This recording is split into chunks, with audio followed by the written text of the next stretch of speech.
Hello Oh, do there, you have I'm a Sean Bond.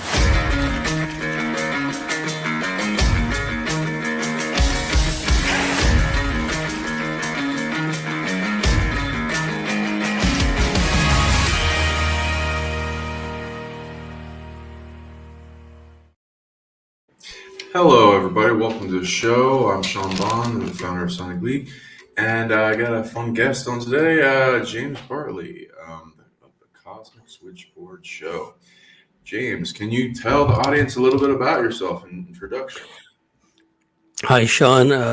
Hello to your audience. I've been in the field for 30 plus years. I've done a lot of personal investigations, field work in UFO hotspots, particularly reptilian strongholds in the high desert of Southern California. Have worked with and networked with my labs and people who've been in off-world programs for a while. I've had my own experiences with reps and with different types of ETs and my own MyLab and off-world type experiences as well. So I find it a compelling subject, especially since I seem to be involved in it at some level. So for reasons of not only personal curiosity, excuse me, but as far as getting a leg up into the future, I wanted to find out everything I can about these subjects because it directly impacts my life and the lives of people I care about. So that's why I'm passionate about this subject. Beautiful. Yeah, no, I'm fairly passionate as well. Okay, so when did it all start for you? How did you get on this path and understanding and experiences? It really came to a head in September 1990. Now, backtracking a couple of years, excuse me, 1988 was a big UFO abduction year, and I had a lot of experiences, but I didn't have a context with which to understand the experiences. For example, I woke up on my ceiling on a couple of occasions. On one occasion, the white bed sheet was hanging down off me, and I find myself on my back on the roof, or rather the ceiling, looking down, and they must have pulled me through the ceiling because I don't remember much after that. And I have had a lot of other experiences in 1988 and before where I just felt I was being pulled upwards. Just imagine yourself facing down with your arms and legs dangling down in front of you, and almost as if there's some kind of magnet uh, pulling your back upwards, right? And so you're being pulled upwards like this. And I would see, like, almost as if I was in a tunnel, a dark tunnel, but interspersed with lights all the way up, and just take it up into the sky. That happened on numerous occasions. But again, I didn't know how to quantify it. To me, they were just odd dreams, and came to a head in September 1990 when I come back from Germany. I'd spent a 3 month program over there learning German, and I'd been back no more than a couple of weeks when I had a series of ET experiences, close sightings, missing time. I had a gray looking out at my TV one night, and culminating in a full-blown waking encounter when I woke up to find myself with 3 reptilian grays in my bedroom. And things kind of unraveled from there. They took me up into the ship and, really worked me over. And I woke up the next morning pretty much a basket case because I knew something terribly frightening had gone on. And so the only way I could deal with it was to really delve into the research. I'd always been interested in all things paranormal since I was a boy. Had a fascination with Greek mythology. I used to read about whatever I could find about Bigfoot, aliens, the Bermuda Triangle, etc. But never really thought it had anything to do with me, right? Although I had a series of strange encounters and experiences going back to childhood. But after September 1990, when I just come back from Germany, I knew at some level I was involved. So I had to just devour as many books as I could to gain some understanding and thereby gain some level of control, because I was quite concerned about this trend of events, as you can imagine. And back then, we didn't have the internet, of course. We had to go to a bookstore or a newsstand somewhere, pick up magazines, pick up books, or send away for them. So that's what I did. I basically cleaned out the bookstores in my area of anything related to alien abductions. And that's how I started my journey, really, and really became a full-fledged researcher at that point. Beautiful. And how many times would you say you experienced something like that? And what do you think they wanted from you? Oh, circa 91, 92, I moved to San Diego from the San Francisco Bay Area at that point. And I sat down with a yellow legal pad of paper and just started writing down every odd or unusual experience I could remember since childhood. And after several pages worth of such odd experiences, I realized that whatever this was, it had been with me since childhood. And I've always been one of those types that my experiences come in cycles where I don't experience anything or hardly anything for 2, 3, 4 years, and then whammo, they come back again, and I start having different types of experience. And my experiences, like many others, they're not just physical; they're also psychic. They're also astral dreamscape experiences, stage managed dreams, where the ETs would take control of my dream and present something to me, a stage managed spectacle of a very highly symbolic nature, oftentimes. So a lot of that has happened. I used to have a little tour guide. I called him my little tour guide, and he was a small diminutive entity. Only one time was I able to look him square in the eye. It was a smaller being. Usually he was on my side in the periphery of my vision, taking me places at night, dimension hopping, if you will, showing me different things. And then on one occasion, the one and only time I ever saw him, I never saw him again. We were in the astral dreamscape, but we were in what appeared to be my backyard in San Jose, California. And there were a bunch of kids all huddled together. I would say ages ranging from like 6 to 7, 8 years old. They were all huddled together in a big mass, and they had their arms outstretched over their heads, and they were waving their arms in unison, kind of like blades of grass in a breeze. And they were all going Om or some similar kind of sound. And I asked the little tour guide who was next to me, what are they doing? And what are they doing in my backyard, right?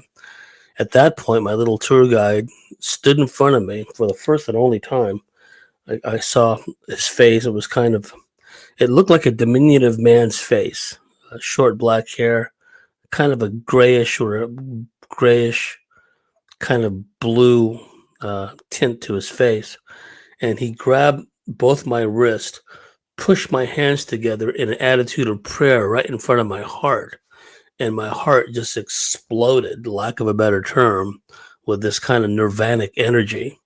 Propelled me into the night sky, and the experience, trailed off from there. And so that was the one and only time I ever saw my little tour guide face on, and I never saw him again. It was as if he made his point. And then the next morning and in the ensuing days, I'm trying to make sense of the experience, right? Like, what did my little tour guide try to show me there?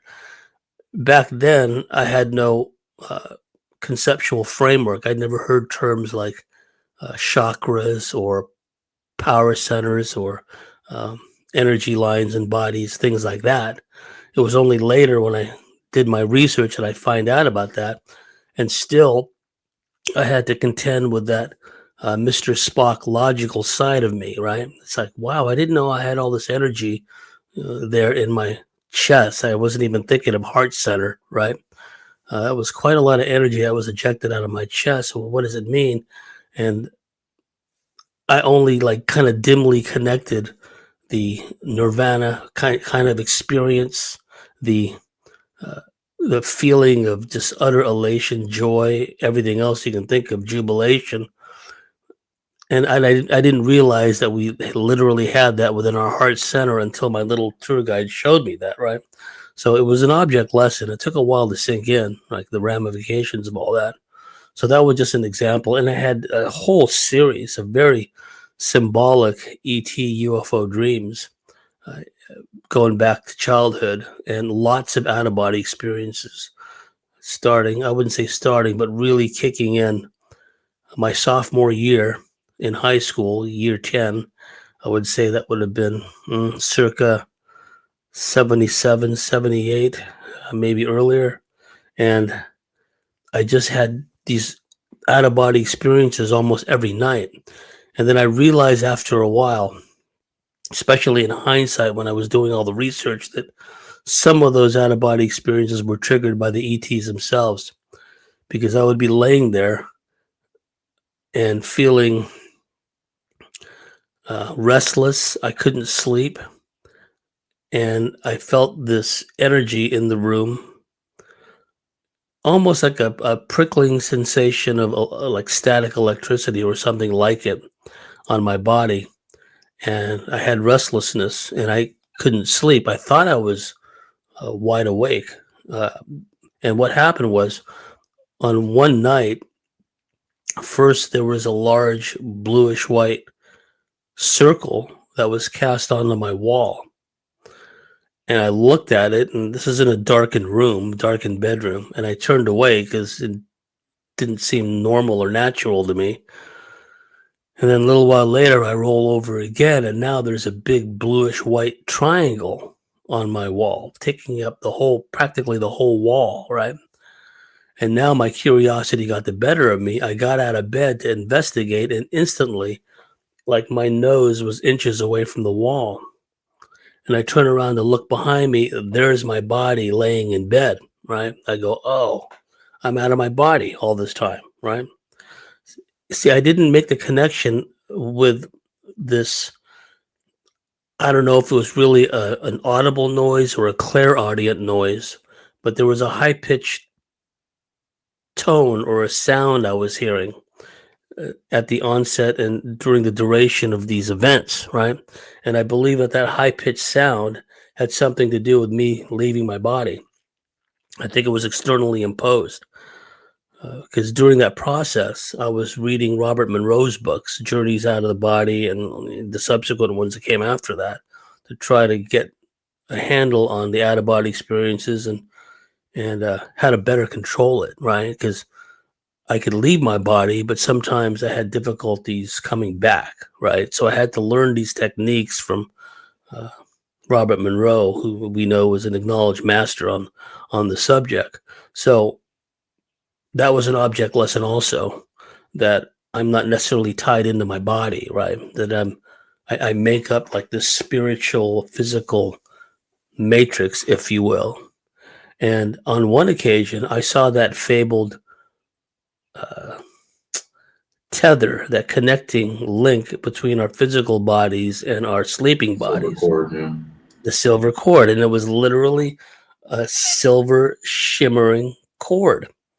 And I remember floating above my body, and I see this kind of jaggedy kind of silver shimmering cord connecting to my physical body. And I was thinking, wow, I read about this, right?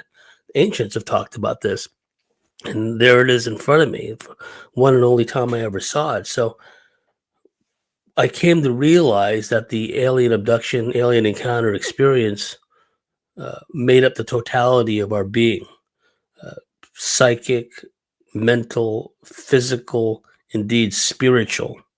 And once I really got into the research, I realized, all this hybridization that they're doing, this isn't anything experimental. These ETs of various stripes that are doing this is very much operational. They've got this down to a hard science by this point, right? Because I woke up like many others with scoop marks, with injection marks, nosebleeds, so much blood covering my pillow. My pillow would be saturated with blood the next day. On one occasion, circa 1974-75, I was living in San Jose at that time.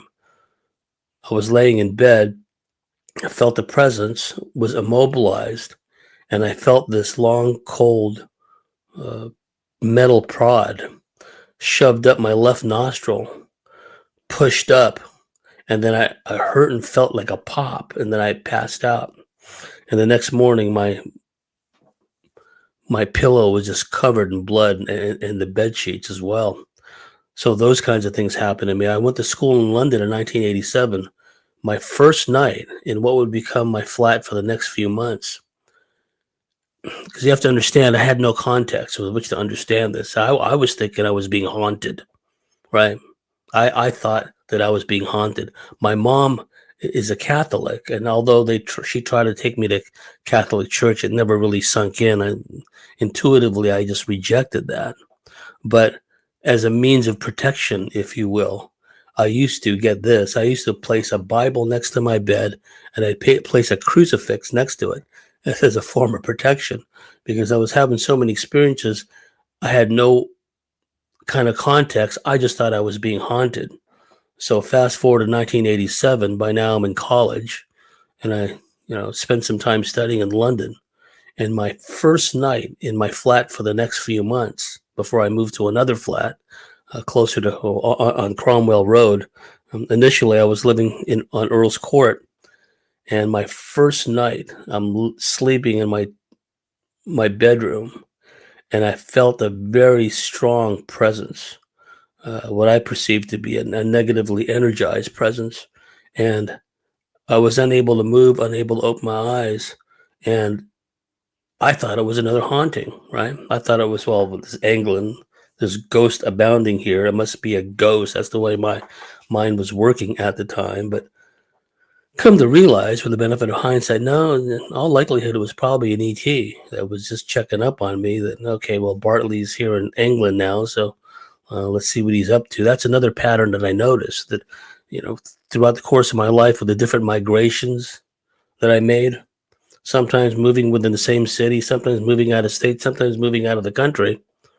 What I've noticed hasn't happened lately, but what I've noticed, especially in the early years, was shortly after I'd make a move to a new residence, it wouldn't be long before the ETs were on to me again, almost as if to let me know. And also deep black elements of the military, which this factored in later.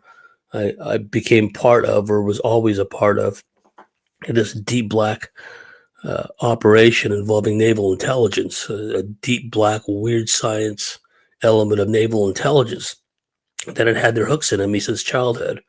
And then, I become an adult. I become aware of my alien abductions. I become a researcher, right? And then I started getting pulled into these weird science programs, taken to underground bases and what have you. So, all that was later on. It's been a journey, a voyage of discovery, basically. So I don't know if I answered your question, Sean, but basically I've had a lot of experiences. I couldn't give you a definite number. Okay, cool. And what do you think they were, the different factions that interacted with you were, and what do you think their goals were of different times? Like you covered monitoring. You have the reptilian scheme of things, right? The reptilian overlordship, as I call it. Actually, I was a term coined by my mentor, Barbara Bartley, who I consider the greatest alien abduction researcher of all time. I learned a lot from her. We worked closely together for a long time. And so these reptilians and Draco were onto me from an early age, although I didn't realize it till later, right? I had an encounter with a Draco as far back as 1985. A big muscular guy with big muscular chest, big arms, muscular arms, claws, two huge wings sprouting out from behind the shoulder blades, two little horns or nubs on the top of its skull, and glowing red eyes scared the hell out of me, right? And again, I had no conceptual framework. I'd never heard the term Draco or Drax back then. To me, it was a gargoyle, right? Because a lot of us, people of my age, we've seen that movie, Gargoyles a long time ago. If you can find that somewhere, maybe on Apple TV, that movie's a real eye opener. I don't know if they made a remake of it since, but anyway. So when I saw this creature in '85, I'm thinking, that's a gargoyle. This is, the statuary and the artwork on cathedrals and what have you. This must be a gargoyle. I didn't even know they were called Dracos or Drax or Alpha Draconis or the Constellation, anything like that until much later. So you have the reptilians, you have the Dracos, you have the Greys, you have a reptilian gray hybrid variant, which abducted me in September 1990, and probably more than once. They look like the classic Greys with the black eye pieces, but instead of like hands, they have what the late great Dr. Carla Turner called chicken claws. They had 3 clawed talons, not fingers with a claw, just talons. That's why Carla Turner called them chicken claws, right? Because she and I had a discussion about this. I was trying to figure out, who these entities were and what they were. My guess is that there's some kind of hybrid variant between the Greys and the reptilians. And if your viewers and listeners are familiar with the work of the late great Leonard Stringfield, the pioneer of UFO crash retrieval investigations, he had a sketch from one of his sources that had seen an alien body. And in that sketch, you see these clawed hands, right? It was a cadaver. It was a corpse by then, but that was similar to what I had seen. But I've also had encounters with beings that I would regard as being friendly and benign, or at least neutral, keeping in mind that some of these beings that present themselves as being friendly, benign, or neutral may actually be working both sides of the fence in this dual polarity scheme of things, in this plane of existence. There's this tendency amongst many researchers and experiencers to think that if an alien civilization looks like us, actually, in actual fact, we look like them because of the star seeding and what have you, then of necessity they must be good, right? But I don't necessarily adhere to that because some of these Nordic Palladian beings definitely seem to be in cahoots with elements of the more negatively energized aliens, let's say, right? So keeping that point in mind, I've had encounters with Palladian beings, with Lyran beings, the legendary lion beings. But there's more than just lion beings, as you know. There are some upright feline beings that look like leopards, jaguars, cheetahs, lynxes, cats, right? So it's a mixed bag. They're not just all lion beings. Although my lineage, I would say, is strongly aligned with the Lyran lion people. And even in some of my astrological charts, so the more obscure variety, different types of disciplines in Egypt and animal horoscopes, what have you, time and again, it aligns with jaguars or with lions for whatever reason. This comes up again and again. This is why if you go onto my Facebook profile, you'll see this big dark jaguar with its markings. I couldn't find one that's completely black, that kind of,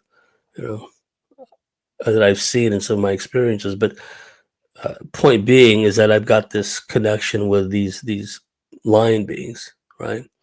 And I've known that for some time. It seems to me that some of the key players who've come into my life, who've become trusted allies and friends, also have this lion Lyran sensibility to them. I've seen a dear friend of mine on a Skype call shapeshift into a feline lioness being right in front of me. I mean, there's a common notion of someone shapeshifts. Of necessity, they shapeshift into a reptilian or a being like that. Not necessarily. Some of these people that have the vertical pupils, they could very well be of Lyran or feline descent, right? In their DNA profile. And that's what happened. I was talking to a good friend of mine. She shapeshifts into a lion being, right on camera. It was unmistakable. So I've also had encounters with mantis beings. Probably no different than a lot of your viewers out there, because unlike people like David Jacobs, for example, who he did great work as far as talking about the so-called threat, the potential for like a hybridization invasion, right?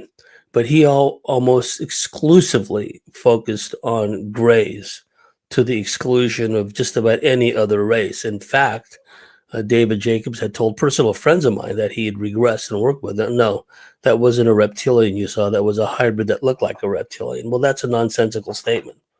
If it's a hybrid, but it looks like a reptilian, there must be reptilian DNA in there somewhere, but that's just simple-minded me, right? But also keeping in mind that there are reptilians. I know that there are reptilians, so for whatever reason, and I'm not going to cast any aspersions on Jacob's motivations behind this, but he and others that were very well known in our field back in the day, they tended to downplay the existence and the influence, the malign influence of the reptilians and the Draco. That's why I've made it my business to learn as much about the reptilians and Draco as possible. And as fate would have it, I became close friends and colleagues with Barbara Bartley, and that was her life's work, was exposing the reptilian overlordship and also working with so many abductees. She was I likened her to a cosmic combat medic, the way she'd be able to heal all these people that had been severely traumatized by these alien abduction experiences. So I learned a lot from her. I confirmed a lot of her findings independently, and then I came up with a lot of my own findings, right? Because it's been like a journey since I came to this realization. But then, like, the military came back into my life too. When I was a child, I had a problematic childhood as a result of ill health. So being the son of an active duty Navy guy, in an emergency situation, my parents would take me to any hospital, civilian or otherwise, that was nearby. But being a military dependent, you tended to be taken to military hospitals for specialist visits, appointments, what have you, right? So from an early age, on that basis, the military had their hooks on me. I would wake up, in medical clinics with all these wires stuck in my head. I've been taken to a number of places that turned out later to be notorious for mind control. Oak Knoll Naval Hospital near Oakland, California, Balboa Naval Hospital in San Diego, the Presidio Army Letterman General Hospital. I've been taken there, had a missing time experience there. That was Michael Aquino's old stomping grounds, the Presidio. I was taken there, and other places, right? So what seems to have happened with the benefit of hindsight was, due to these mysterious illnesses, and perhaps later privately I'll tell you what I think was the root cause of these illnesses, but suffice it to say for now, I was a sickly child, so my parents, being good parents, did the only thing they could do, took me to hospitals. But because my dad was in the Navy, these tended to be either Navy or Army hospitals. And they also did things like, they told my mom to administer me what they called anti-car sickness drugs, right, prior to my appointments at these military facilities. But really, there were depressants, sedatives that would knock me out. I have a lot of missing time at Oak Knoll Naval Hospital. I've been taken there many times and very few memories of the place. So that factored in. And much later, when I was doing all these investigations, especially getting into the reptilian research in the high desert of Southern California, like, there's total military involvement there, big time reptilian involvement there. And what happens with these reps is, once they realize that you're onto them, that you're really on the hunt as far as getting information about them, they begin to make appearances. They don't just send their minions, like these lowly grays or whatever. they begin to show up themselves and try to intimidate you and scare you and mess with you. And sometimes they assume the guise of military personnel because they took me to an underground base, these reptilians, but I knew they were reptilians because oftentimes, not often, but sometimes there's a pattern. They'll show up in threes. There'll be the leader, and then there'll be two smaller reptilians. They're all tall, but the tallest one, most robust one, is the leader, it seems to me, and then the two smaller ones would be kind of like flunkies or minions or muscle, and they were dressed in military attire, and they had me and a friend stand in front of them while the leader bawled me out. He was kind of dressed like a general, but I got the impression he was not a real human. He was just a reptilian pretending to be a human military guy. So there's a fudge factor at work. It's, we can't take at face value what we see when our emotions, our perceptions are being messed with. Okay, that's a military guy bawling me out and bawling my friend out, but is it really a military guy, right?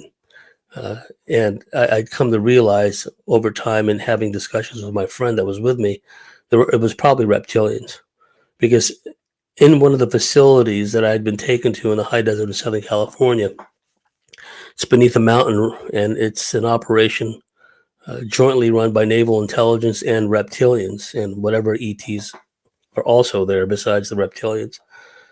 And the base is beneath this mountain and is jointly operated. There's a section of that base that's for the reptilians, and then there's this other part of the base that's for the Navy, right? And so, I've been taken there a number of occasions, but the time that those three military people took me for that tongue lashing, telepathic tongue lashing, actually, it didn't look like the naval facility that I'd become somewhat accustomed to, right? It looked like some other place. And so chances are they affected my perceptions in some way. I could have been in a cavern or a tunnel system, but they just made it seem like they were there standing on a stage. There was a rostrum. The big reptilian was in the guise of an army general or a military general, was behind the podium. And then he was flanked on either side by these two smaller reptilians and human guys. And they pulled that trick on me on another occasion too, where I had this experience in the astral dreamscape, what I call stage managed dreams, because these beings of various stripes have the ability to sometimes literally enter into our sleeping body, because these reptilians can alter their density and frequency and slip into our bodies while we're sleeping and take over our dreamscape from within. And they can eroticize it, make it very perverse, make it very frightening, turn it into like a Friday the 13th psychodrama if they want. Whatever that series of movies was called, Freddy Krueger movies. And so that kind of thing will happen. And what happened on this occasion was, and it's interesting how the various ETs will use settings and scenarios that we're familiar with in our day-to-day surface life, our normal waking consciousness. Because in this dream, quote unquote, I was in a small break room in what I perceived to be a job site, right? I was working at some place. There was a small kitchenette, small break room with a table, and there was a phone on the wall. Remember the curly, line that connected the phone to the housing on the wall. And there was these three beings again. They were dressed in the corniest matching full body suits, like a two-tone brown and yellow outfit.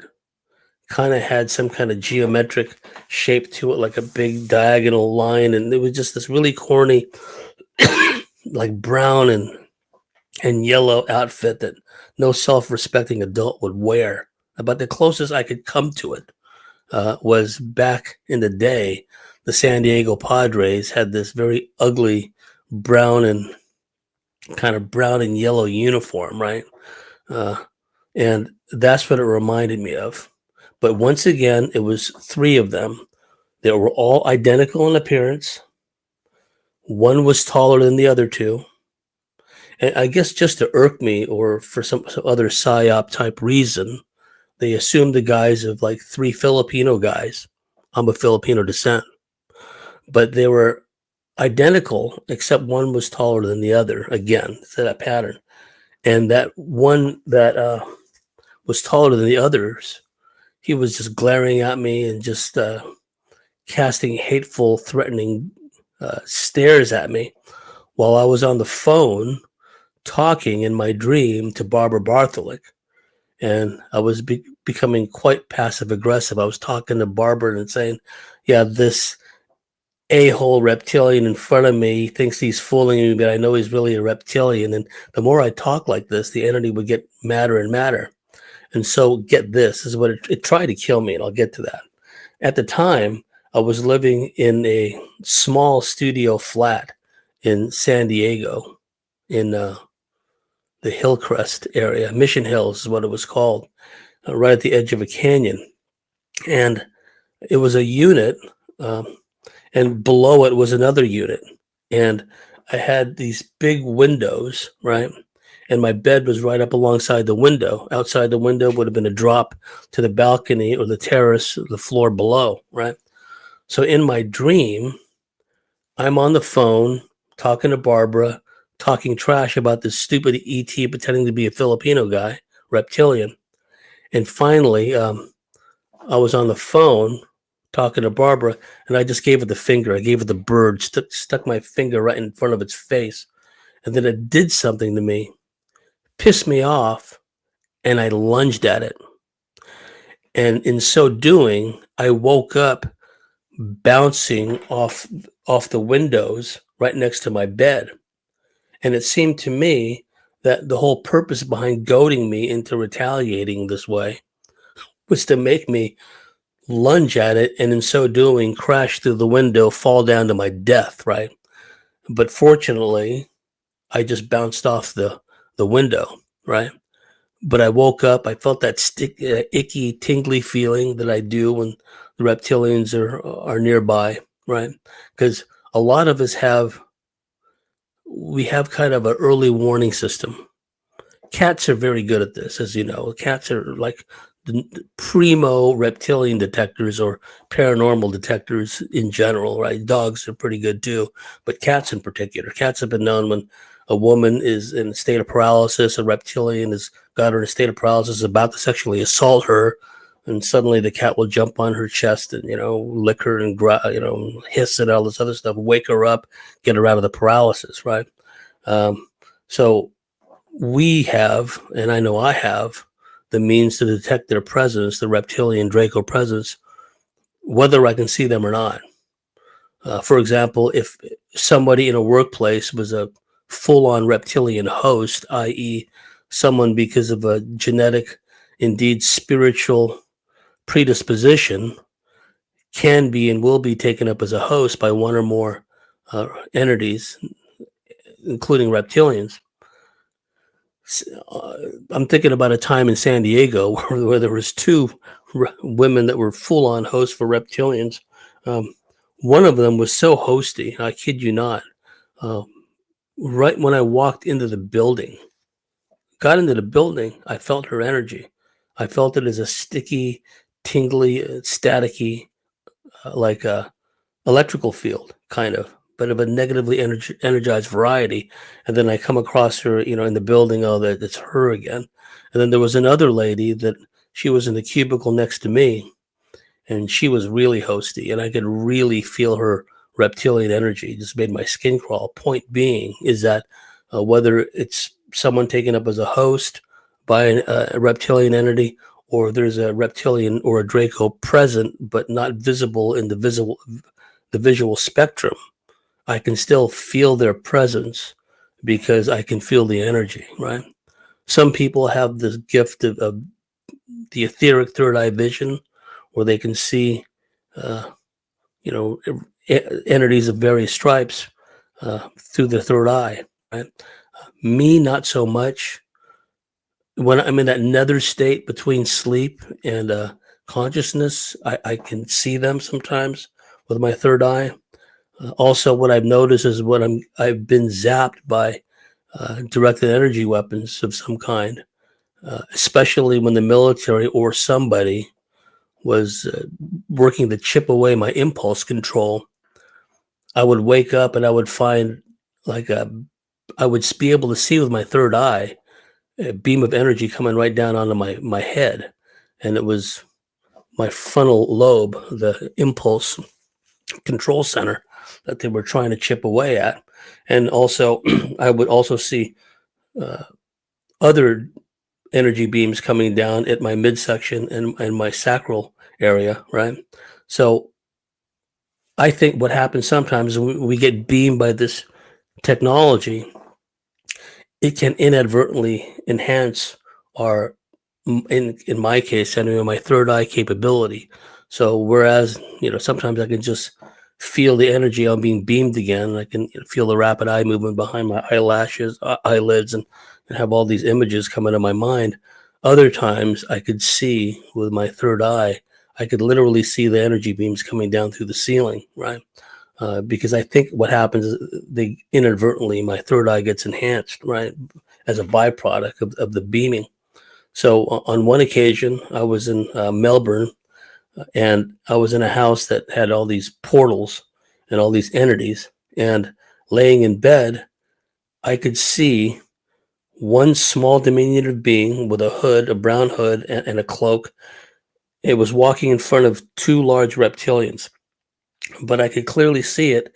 I was in that state between sleep and consciousness, but for whatever reason, my third eye was able to perceive them. Again, normally I couldn't. Normally I could just feel them. And, my heart goes out to those with the third eye vision, because I could tell if someone's a host for a reptilian or other entity. There's a lot of factors, even physiological aspects to their facial structure, to their musculature, to their tendons, etc. I don't want to create a witch hunt atmosphere. Oh, there's another one. There's another one. Let's surround them with torches and pitchforks. I'm not talking about that. I'm just talking about, surviving in a multiple threat environment and having your radar detectors on, right? So, like when you look at a guy like Tony Fauci or someone like that, or Bill Gates, clearly those are reptilian hybrid hosts to me. I mean, all they're missing is scales, right? And other people of a similar ilk. But there's others. I've had many of them as friends. They can actually see the entities overshadowing the host human. And oftentimes, not always, but sometimes, the host human is completely unaware they're a host, right? But they could see like there's an entity overshadowing them. Thankfully, I don't have that ability, because I don't know, Sean, if I want to walk around society, there's another one. If I feel the energy, I just keep going. I just, tune it out. You know what I mean? But other friends of mine, they have the ability to see the entities. So that would be something. I'm not too sure I would want that power, at least at this point. Yeah, I experienced that as well, so I can relate. I got a bunch of questions, but I got some questions in the audience. Here, I'll bring them up. From I'm a Mad Wizard. Question: how do the reptilians impact on human beings, and where are they most invested, and for what purposes? And also, they ask for greys and insectoids, please. You go ahead and answer, and then I'll add my thing to it. Yeah, thanks, Wizard. I really appreciate those questions. And these are just my hypothesis, kind of educated, intuitive guesses. What I feel has happened is in the wake of the most recent series of celestially driven cataclysms, circa 12,000 years ago, thereabouts, there was the surface population was radically reduced.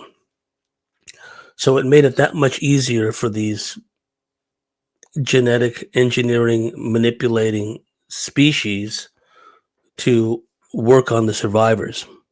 So I think what happened was with the radical reduction of the surface population, you had a smaller group of people on the surface all around the world, and these different ETs of various stripes, particularly the reptilians and the Draco, accelerated, if you will, their hybridization agenda. And so they began to infuse their DNA into this host human population that was left on the surface in the various cultures around the world. They appeared in various guises, to different gods, to different people around the world, different names, but essentially the same beings. And they created this hybrid caste system.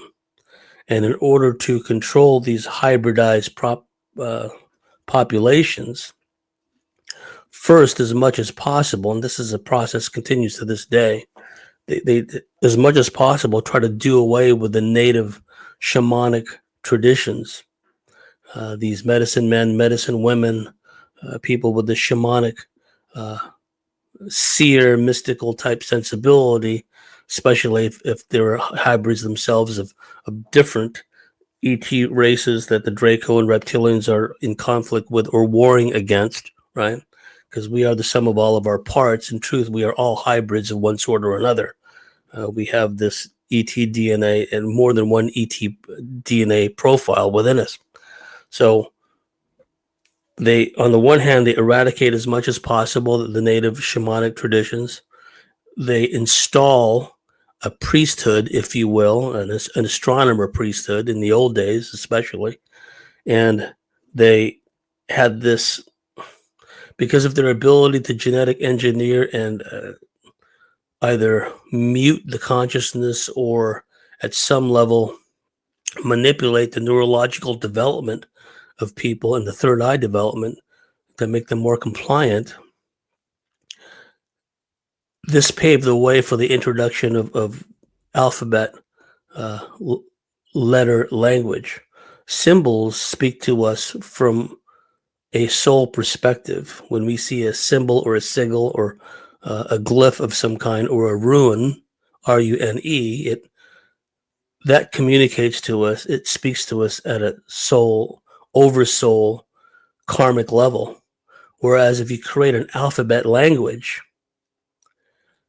and then around that language, you create these taboos, dogmas, religions, a priesthood. Extreme examples of that was when the Latin Mass was being read to, the Celtic, Britannic peoples, right? They're just sitting there, and then there's this priest up there spouting off all this stuff in an unintelligible language, Latin. They had no clue what they were talking about. That's just an extreme example of that. But when you move away from the symbol language that speaks to us at a soul, universal, multiversal level, indeed, and then you go to an alphabet language like we have today, that shunts us into the left side of our brain, our logical side, away from our more intuitive side where we pick up impressions on the environment, right?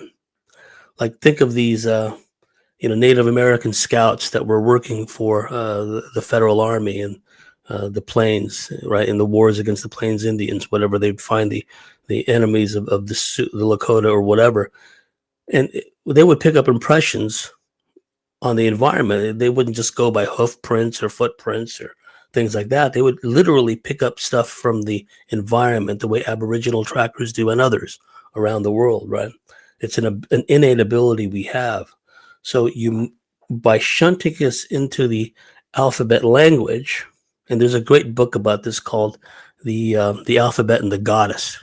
The goddess being the goddess feminine principle, and the alphabet shunting us into the left side of the brain, which is more logical, more masculine. And the problem with that is, if you have a ruling priesthood, a hybridized priesthood of reptilian, Draco, human hybrids, and they create an alphabet language which compels you to read and interpret things in a certain way, complete with dogmas, taboos, etc., etc.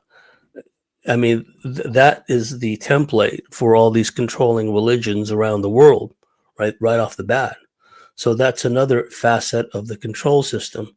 And by hybridizing us in this fashion, what the reptilians and the Draco were able to do were imbue the hybridized population with some of the worst attributes you can imagine from these reptilians and Draco, right? In extreme cases, like for example, I've studied long before it was really fashionable. I used to study serial killers, true crime, because to me, a serial killer is a garden variety version of these hybridized reptilian Draco people, right? We know about what they get up to in these elite circles, in these sordid, sadistic ceremonies of theirs, conducted largely out of sight, but more and more in your face, right? But as far as the mayhem meted out to society and target populations of women and children, what have you, these serial murderers and serial rapists, serial abusers, and molesters, they are classic examples of reptilian or Draco human hybrids. What they've done is, when they hybridize them, they change the neurology to make their brains and make their sensibilities and their senses more reptilian, right? So, like for example, males are very visually oriented, and if a serial murderer was being conditioned and trained, if you will, to become a serial killer, both in waking consciousness and also in the sleep state, the mind's eye of this serial murderer that's being groomed to be a serial murderer will be flooded with images of sadism, of violence towards women, sexual violence, because what these reptilians have done is, by inculcating their attributes into this hybrid population, and in particular bloodlines as well, it's really concentrated. I've spoken to people who they would hear a tone in their head, and next thing you know, in full waking consciousness, they would start to have all these sadistic images. That's a commonality you see with all these serial killers. They always talk about these images they can't shut off in their mind of violence towards women, towards children, whatever the case may be. And some cultures, and I won't name those cultures, but just use your imagination. This is what they're all about. Their holy books, if you want to call it that, are nothing more than encouragements to go out and slay people and slaughter and rape them, what have you. And so these are repetitive, what we would call OCD thought loops that get into people's heads. Not only are they getting the imagery of sadistic violence and rape, what have you, but they're getting these repetitive OCD thought loops over and over and over to kill and to maim. And what they'll even go to the extent of manipulating people in the astral dreamscape, right? Make them think they're about to have intercourse with a desirable, willing woman, but just as they start the sex act, they become sodomized, and the object of their desires morphs into something hideous or hermaphroditic or a child or whatever the case may be. The person is not aware of the nature of this manipulation, and this goes on for months and for years. Eventually, they will begin to act upon it, because the neurology of these serial killers is different than our own. We have a well-developed frontal lobe, which is the impulse control net, right? It's what stops us from acting out impulsively and carrying on, what have you. Certain people, certain cultures are sadly lacking in the frontal lobe department, which makes them child's play. You see, this goes back to what the little tour guide told me about the importance of being heart-centered and this dynamo we have in our heart center. So many New Agers talk about raising our vibrations, getting to the next level, and what happens is, next vibratory level, what happens is they get too much in their head space. Instead of being embodied physically, right, they get into their head space, and the head space is the happy hunting ground of these entities, right? I've had Jerry Marzinski on my show, and he's been 30 years in the psychological profession in state prisons and in asylums, and he's worked with a great many people who are meth addicts, because meth and certain drugs literally open up people for entity possession. And these intrusive thoughts that people hear, that almost everyone hears on a daily basis, Some can tune them out better than others not so well. These intrusive thoughts are from these non-corporeal entities that are just putting these bad thoughts in our heads, repetitive thoughts, hopelessness, despair, depression, rage, whatever the case may be, right? And what Jerry Marzinski's noted that some of these people that he's worked with, these meth heads and then people strung out on crystal methadone and what have you, they get taken up by hosts and taken up by these shadow people even, right? So point being is that some people are more genetically, indeed spiritually predisposed to being taken up either full-time or part-time as a host. And all it takes is that moment of vulnerability when a person is just ripe for one stray thought, seemingly stray thought, one image, whatever the case may be, to come in, and that person acts impulsively without even realizing it, right?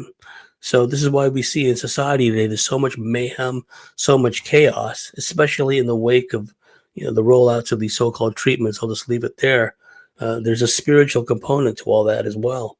So all these people out there are being taken up as host. CERN doesn't help things by opening up these huge portals, what have you, right? It's just going to facilitate all these entities taking up people as hosts. And getting back to the grays that you asked about, Wizard, I think there are different factions of them. There's not just one monolithic block of what appear to be gray-looking beings. I do believe some of the grays are actually cosmic vassals, if you will. They actually work for the reptilians, Dracos, and the mantis beings. They do a lot of the heavy lifting, the abducting, the medical work. But if a reptilian, Draco, or a mantis being has a particular interest in a given person, they will abduct and do the medical work themselves. They won't even rely on some minion. And as far as the hybridization is concerned, I've known people so hybridized, they identify more with reptilians than they do with humans. When they get angry, they hiss, right? And it's not an affectation. It's not like someone wanting to be a furry here on the surface and identify as like a weasel or something. They literally hiss because it's a knee-jerk instinctive reaction, because some of these people have been taken up as host by one or more entities, right? And reptilians in particular. So they begin to act, behave, see things from a reptilian perspective. And the reptilians have what I call this concept of human ownership. They see us as a chattel. They see us as a livestock, right? And so they use us, the negative ones I'm talking about, in every imaginable way, right? Not just energetically from a loose harvesting standpoint, although that's a big part of it, because we are resonators. We're emitters of frequency, emotion, energy, and motion. So what these beings of various stripes of the archontic variety, they like to keep us in a low vibratory ebb, keep us in a frequency bandwidth closer in alignment with the frequency bandwidth of these negative parasitic beings. Hence the repetitive fear mongering from the media. This war, this outbreak, that outbreak, this terrorist event. It's all in the music along with it, of the culture that's been totally hijacked. Everything is meant to keep us in these repetitive, self-defeating, despairing thought loops, keep us at a lower vibratory ebb, because that plugs us into the energetic frequency bandwidth of these entities. It's actually very simple, but it's brilliant at the same time when you think about it. It's another form of conquest, right? So, but there are factions of the grays, I think, that are working within a reptilian context, but are still trying to carve out their own niche, if you will, get their own piece of the pie in the form of DNA from us to revivify their failing species. It's clear to me, at least, that some of these grays, they've reached the end of their evolutionary biological tether. They have to resort to endless cloning, transferring consciousness into a failing body, into a new body, over and over and over. They can no longer mate and reproduce in a normal way. And I think the human race is dangerously treading in that direction as far as fertility rates, sterility, all that, right? So within that context, some grays are doing their own hybridization program. Not only are they helping to make people, to turn people more reptilian, but they're getting the DNA from us and using it to upgrade their DNA, because we do have something which a lot of these beings don't have. We have a direct connection, however muted, however damaged, with divine source, right? A lot of people get turned off by the term God. To me, guidance of the divine, right? That's just my interpretation of it. Our connection to organic source. That's contained within our DNA, is contained within our various energy fields, even, I believe. So what these beings are lacking, they want from us, but they want it on their terms. So I don't know if I answered your question, Wizard. I hope I did. Oh yeah, that was good. Thank you. Beautifully said. And then to add up to that, and then we'll go to the other questions. I'd agree with him. Well put. Yeah, the Reptoids have this whole timeline of things fucking with them, invading this galaxy, and then anchoring into them and making them a chess move of the evil forces as they are in this stunted evolution and parasitic mindset. Though, not to be racist, some I've met some positive ones. They're like he's putting there, they abduct people, and their attempted thing throughout the timeline is making us into chattel of like a farm, so that they can harvest off us to continue their species going in their forced version of evolution in theft. So they need to keep us from growing more powerful than them and keeping control of us. So parts of that are abducting us, and mostly it's messing with our systems. And the thing that can resolve this is repair, like energetic repair and like psychic surgery, which I do, and I can help people if they're interested in that. And I'll probably be putting out more public stuff, because I thank you for this. Going into the multi-threat environment aspect of this reality, because we need to overcome these things. I find that we can, the light forces are lacking in maybe their quest to non-intervene, but understanding that they also need to balance the chessboard in certain ways, and that they're not doing it at the proficient level of what the dark is to hold us back. And then all these species are looking at us like, what's wrong with us? Why can't we get it right? It's like, well, you don't see all these unseen forces involved, and you should help in getting rid of that, because some of the things that they bring with them in their shadow, the light forces, is these greater amounts of darker forces that have been limiting or countering them as well. But so repair, and there's implants, there's energetic implants, there's entity possession, there's all these things to clear. Theft of abilities, targeting, that they will mostly find a person based on rare energy they're emitting. And so camouflage as you go through activation is very important.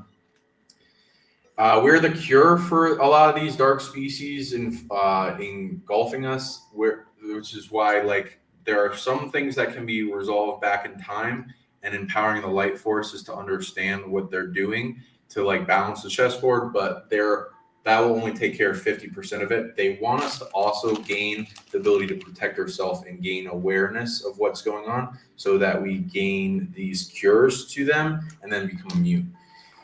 So I think that can happen too, and I'll work on that.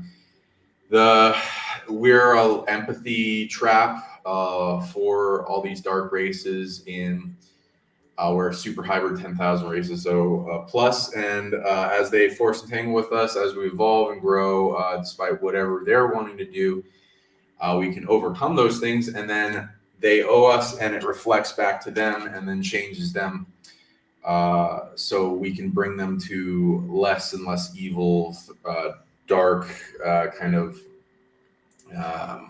theft and harm action, and then bring it to where they see us the greater value, because they don't really understand us at our full spectrum of what the human experiment is going through. Like he said, there's many different types of gray factions. I've tuned into 4,000 different ones, some related to each other and then take off offshoots, some enslaved, which is more negative aspects, some from the future, realizing they fucked up, and then they coming back in time for the cure to keep their species going in some way in hybridization, as well as so there will be a range of ones that are strictly, self-serving versus ones that are like will actually give something back to us versus positive races that are. I've met some gray that have high amounts of love and heart-based tech and telepathy and moral code, so it's a mixed bag with them. So then the goal is to find out where the cores of the anchor to why the negative factions continue, and then resolve it, and then more and more of the positive factions can continue. Insectoids, there's so many. I can't even really hamper that down. But the negative factions of insectoids are usually enslaved. Like there's an enslaved version of the mantids that go into this Draco Orion kind of hierarchy thing. But they're like resolving a lot of time wounds, things with their old planets, increasing their evolution, all this kind of stuff is going on. So next question. Let's go to it. And yeah, thank you all for asking great questions. So we got this one. Who controls Saturn wingmakers, and do they affect alter time backwards for human perception? Anything you want to say about Saturn? Well, Norman Bergerum, I think I'm pronouncing his name right. He wrote that classic book, The Ringmakers of Saturn. Whoever they are, I forget the gradation, but they talk about a type 1, type 2, type 3, type 4 civilization. And when you get to type 3 or 4 or class 3 or 4, these are like super advanced terraforming type civilizations. So whoever is creating those rings, and they have these gigantic ships doing these things, right? Those are those types of civilizations that are the mega builders. And I remember this recording. I think David Icke was playing it, but it was a recording of what the sonic frequency from Saturn sounds like. And it was a quite discordant type of sound. When you listen to it, it kind of gave you an ill-at-ease type feeling. And if there's something to the Saturn moon matrix, and I think there is, because it's clear to at least some of us that the moon is an artificial construct. It's a big base, right, for probably more than one ET civilization. And it seems to be placed there as a part of a control mechanism, right? It's an odd construct. Everything outside of our atmosphere, even a misshapen rock, will find its center of gravity and spin or rotate. Everything in our reality spins, rotates, or pulses at a certain frequency, except the moon. We see the same side looking at us all the time, right? It's bizarre. So I definitely think that the Saturn moon matrix is real, and it's set up kind of in a frequency fence kind of fashion. That's just my intuitive guess. I'm familiar with the Wingmaker's story. I think Wes Penra had come up with a new book about that subject. I know he'd written papers on it in the past, and he writes some good stuff. I got to plug into some of his more recent work. But the Wingmakers, if memory serves, it refers to this advanced AI-driven civilization, which had left historical records of itself in some cave or tunnel system in Arizona somewhere. That's the story that I'm familiar with. And apparently a research team had gotten in there and looked around, and they realized that whatever this thing is, whatever this civilization is behind all this, it's highly what we would call AI. But to me, the negative AI is a form or a manifestation of this demiurge that the Gnostics talk about, right? The Wetico is just the ghost in the machine, if you will, variant of that. Some of the more highly spiritually evolved civilizations in the multiverse, they have a quite happy relationship with what we would call AI, because they program it and it's an adjunct to their society. It's beneficial, right? Whereas here, because of the nature of this matrix control system, the AI has taken on, quite understandably, this kind of dark connotation, right? And we're seeing more and more inroads of this AI into our daily lives. Many of us, I know this happened to me on a number of occasions. I just think of a product and service, and whammo, there it is showing up on, the sidebar of my email internet inbox, right? Or it starts showing up on my social media feeds. I didn't even verbalize uh, this product or service I was interested in. I didn't do a search for it with my keyboard. I just thought about it fleetingly, right? Next thing you know, whammo, it shows up. That's because they've long since mapped out brainwave synapses, neuron activity, etc., in our brains to the point that various non-human species, civilizations have been able to telepathically communicate with us all this time. But it's clear to me that the high-tech controllers of various stripes, but are really pushing this AI into our reality. So that's something that we have to consider, and also the time backwards aspect for human perception. That is a very interesting subject, because time travel being what it is, and I'm satisfied time travel is real. It opens up a whole can of worms. Like, just when did these off-world, other dimensional, alternate timeline operations begin, right? Because if you're talking about the here and now, and these deep black weird science programs that have connections with aliens, what have you, and they've long since been utilizing time travel, time manipulation, one can easily see, well, let's go back to the 10 years, 20 years, 1,000 years, whatever the case may be, and see if we could kind of speed things up, right? So this is when we hear stories about alien, military, human collusion going back even to the 1940s, if not beyond. To me, that's entirely within the realm of possibility, because of this ability of all these different groups, human and otherwise, to go back in time and mess with time. And what was explained to me and a colleague when we were in comms with a certain ET race was, and this was a real ET race. It wasn't some kind of voice to skull thing. It wasn't some kind of, Draco pretending to be like a messenger of light and feeding us all this metaphysical pablum. Right? It was, a real alien intelligence that was concerned about the welfare of this planet, and was giving us, some information.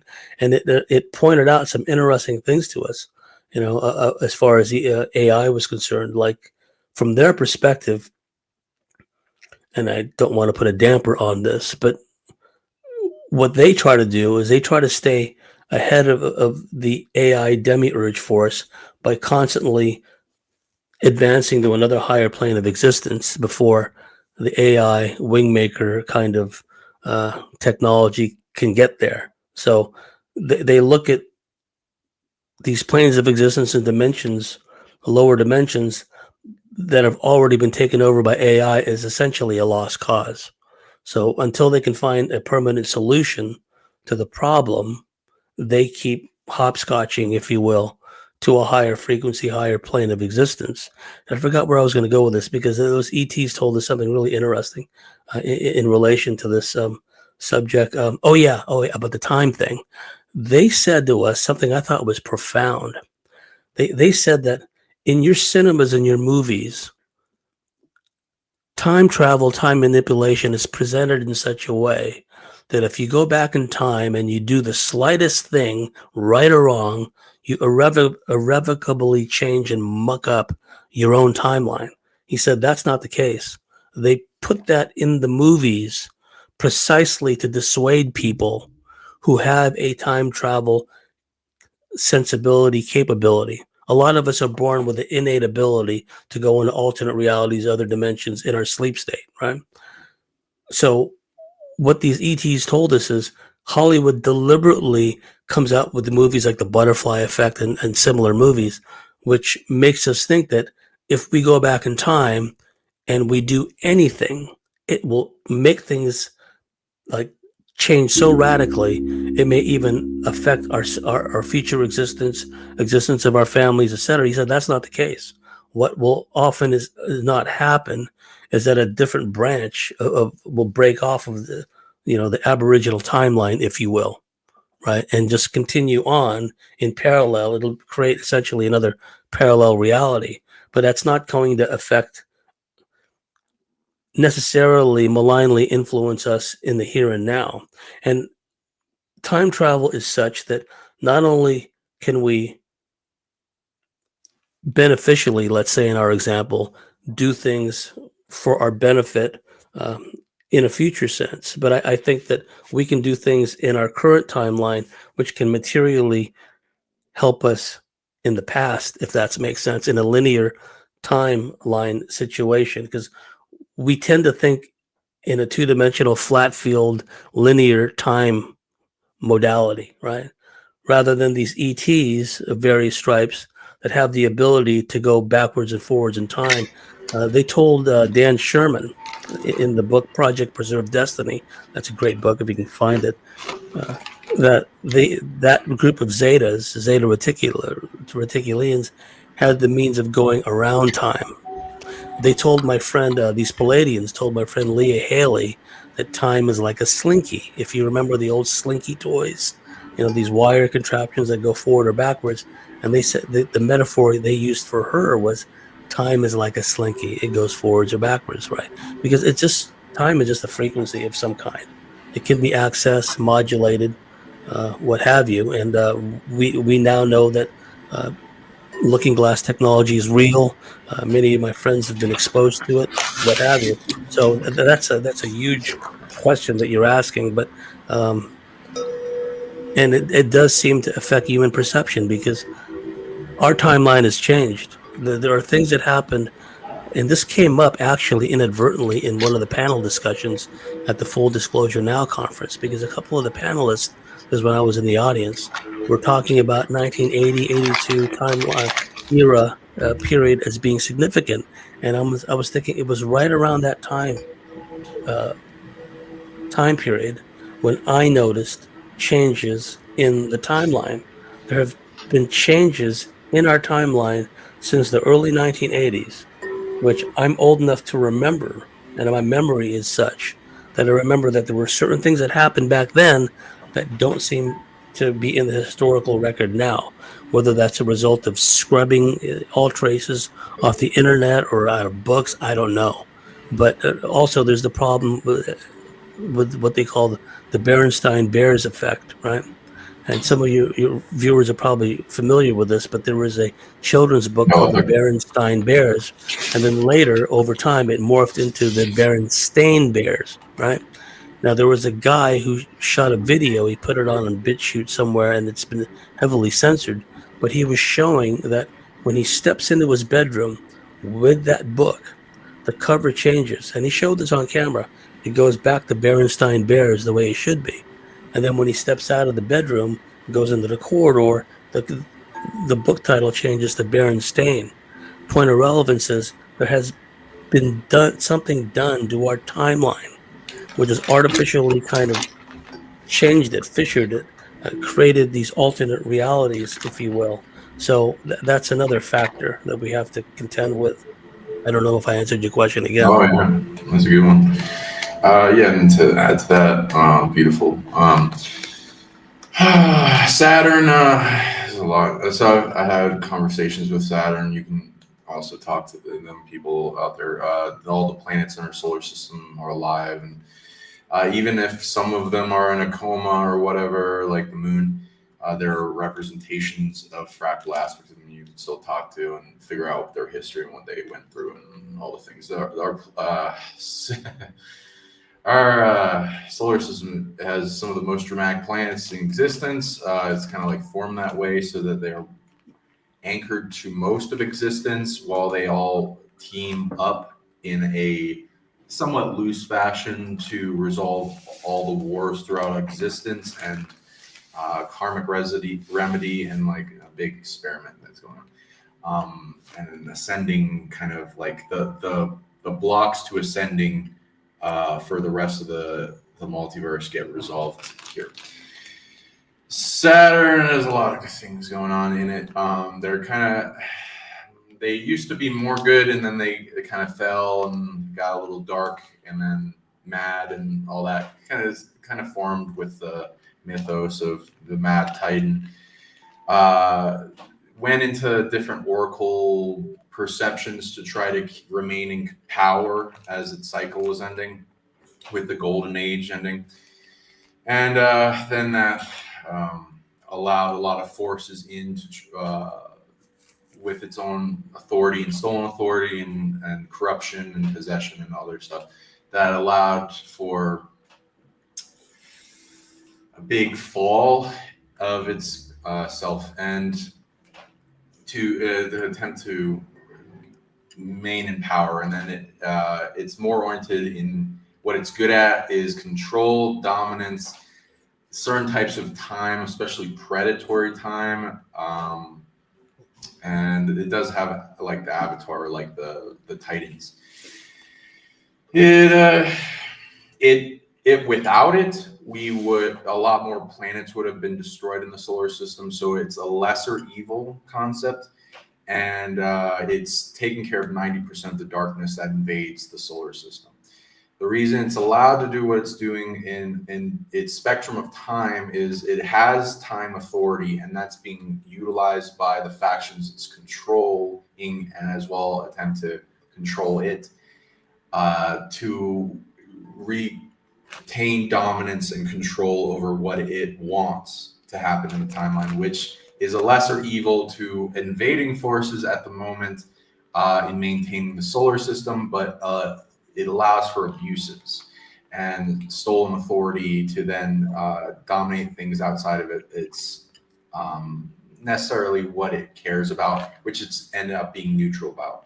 What controls it? It controls itself. A planetary mind is very vast, and if it doesn't like a being, it can have its own destruction initiate.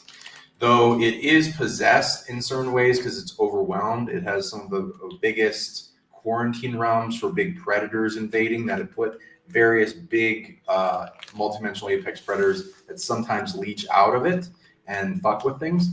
And it reflects the shadow it's holding on to and compressing and delineates it out to the rest, which is like what people go with astrology with it. Let me see what else I got to talk about with it.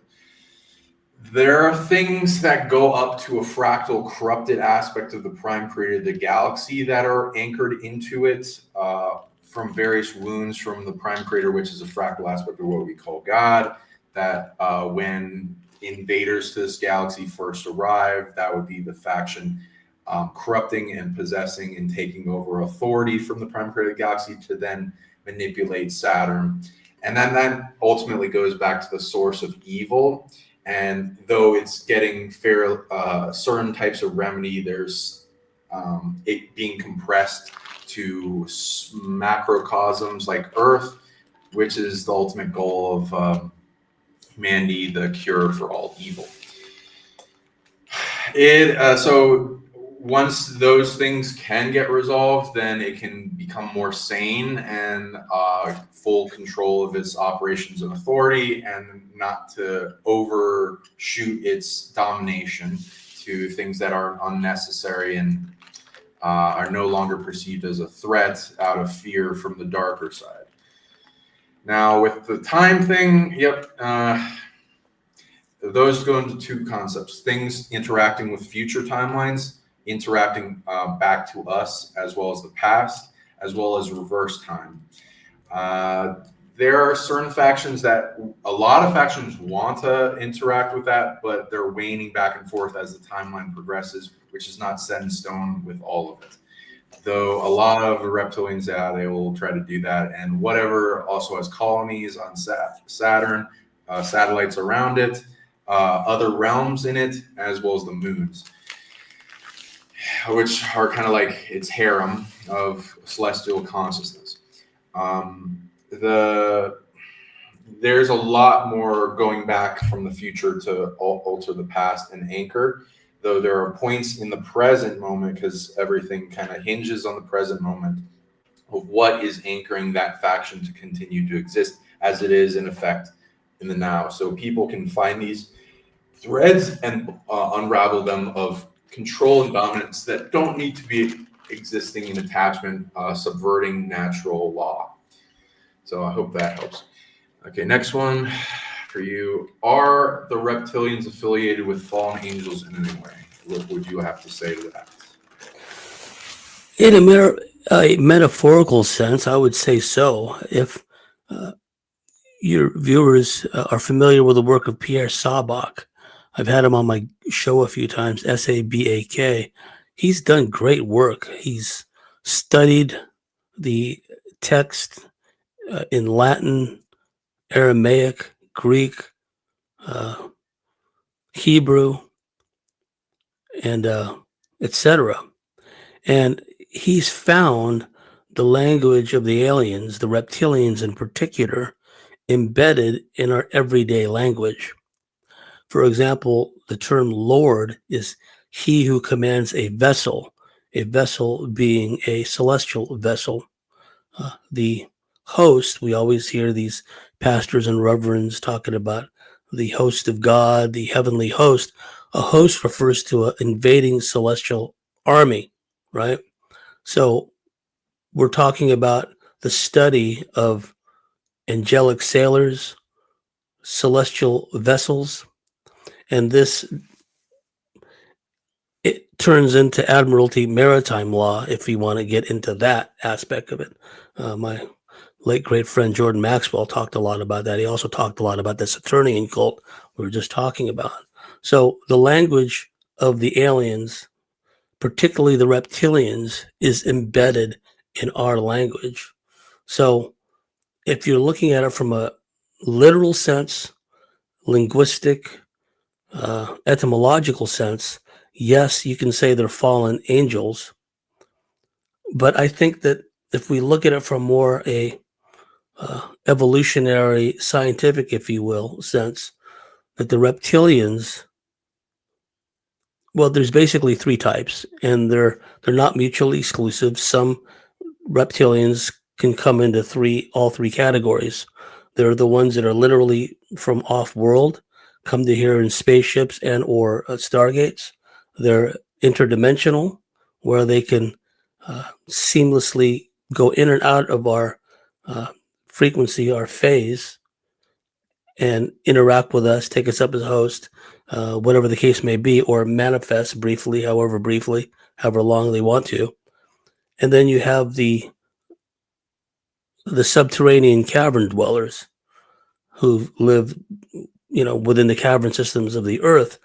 They've been here so long, along with other ET races that have set up long-term underground, undersea bases here, they might as well be considered Earthlings, right? So you have the reptilians that live underground that have essentially been here all along. You have these interdimensional reptilians that come in and out of our dimension, and then you have these off-world reptilians, and some reptilians are all three. They have originally come from off-world, from another dimension, come here and set up long-standing bases underground. So I see them as a species rather than angels in the modern sense. Because if you go back to the work of Pierre Sabak, Mauro Buglino is a great Italian researcher. A lot of his work is in Italian, but he's got one or two books translated in English. Mauro Buglino talks about how his interpretation of the Hebrew, the texts are not talking about non-corporeal will-o'-the-wisp beings. He says they specifically relate to flesh and blood beings that have density in our frequency, beings that can manifest in full physical form here. So he wanted to draw that distinction. There's this tendency on the part of religionists to just think of things strictly in the spiritual realm. But he's pointing out that, well, yes, there's that element, but some of these beings are flesh and blood, and that comes out when you study the etymology and the linguistics of the text, right? And Pierre Sabach has come to the same solution, the same realization that terms like angels, watchers, the shining ones refer specifically not just to archons in general, but they refer specifically to reptilians. Go figure. As he's done, and I've got his books, I've read them, and I like to think I'm somewhat well read, but I'll tell you something about Pierre's book. This is not a criticism, it's an observation. I've really got to have my thinking cap on when I'm reading his books. They're very, very scholarly. I mean, he's got all the citations, all the footnotes. He'll point out exactly in which text, in what language his sources have come from, right? And he spent a lifetime, like years and years and years, doing this work. And he's come up with another book in the recent past. Now that you mention it, Angelic Invasion, Pierre Sabach. Go to his website. I encourage everyone. And he's talking about, because alien abductions is such a common theme in our field, he decided to come up with a historical basis for that, embedded in our languages, and also embedded in a lot of the ancient languages like Latin, Greek, what have you, from their perspective. We were just talking about planets earlier, right? There's a reason why the Romans regarded Jupiter, Mars, what have you, as actual conscious entities, because they are, like Sean just said.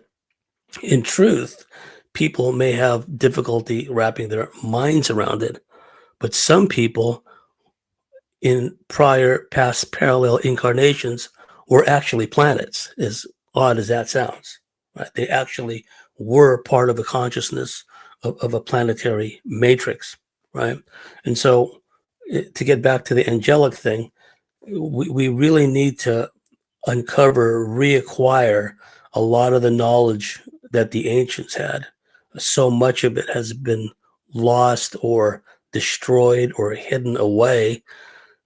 We really need to get back to that. And that's what the crux of my speech was at the Full Disclosure Now conference, that we have within us, those of us who've been part of the Orion Wars through a number of incarnations. It's still embedded in our DNA. It's still embedded. This knowledge is still embedded in our various energy bodies. It's just that we've endured so much trauma. Human consciousness has been so muted neurologically. We've been so impaired through this hybridization process, right, that we don't have the effortless means to summon up that know-how and that knowledge like we used to have.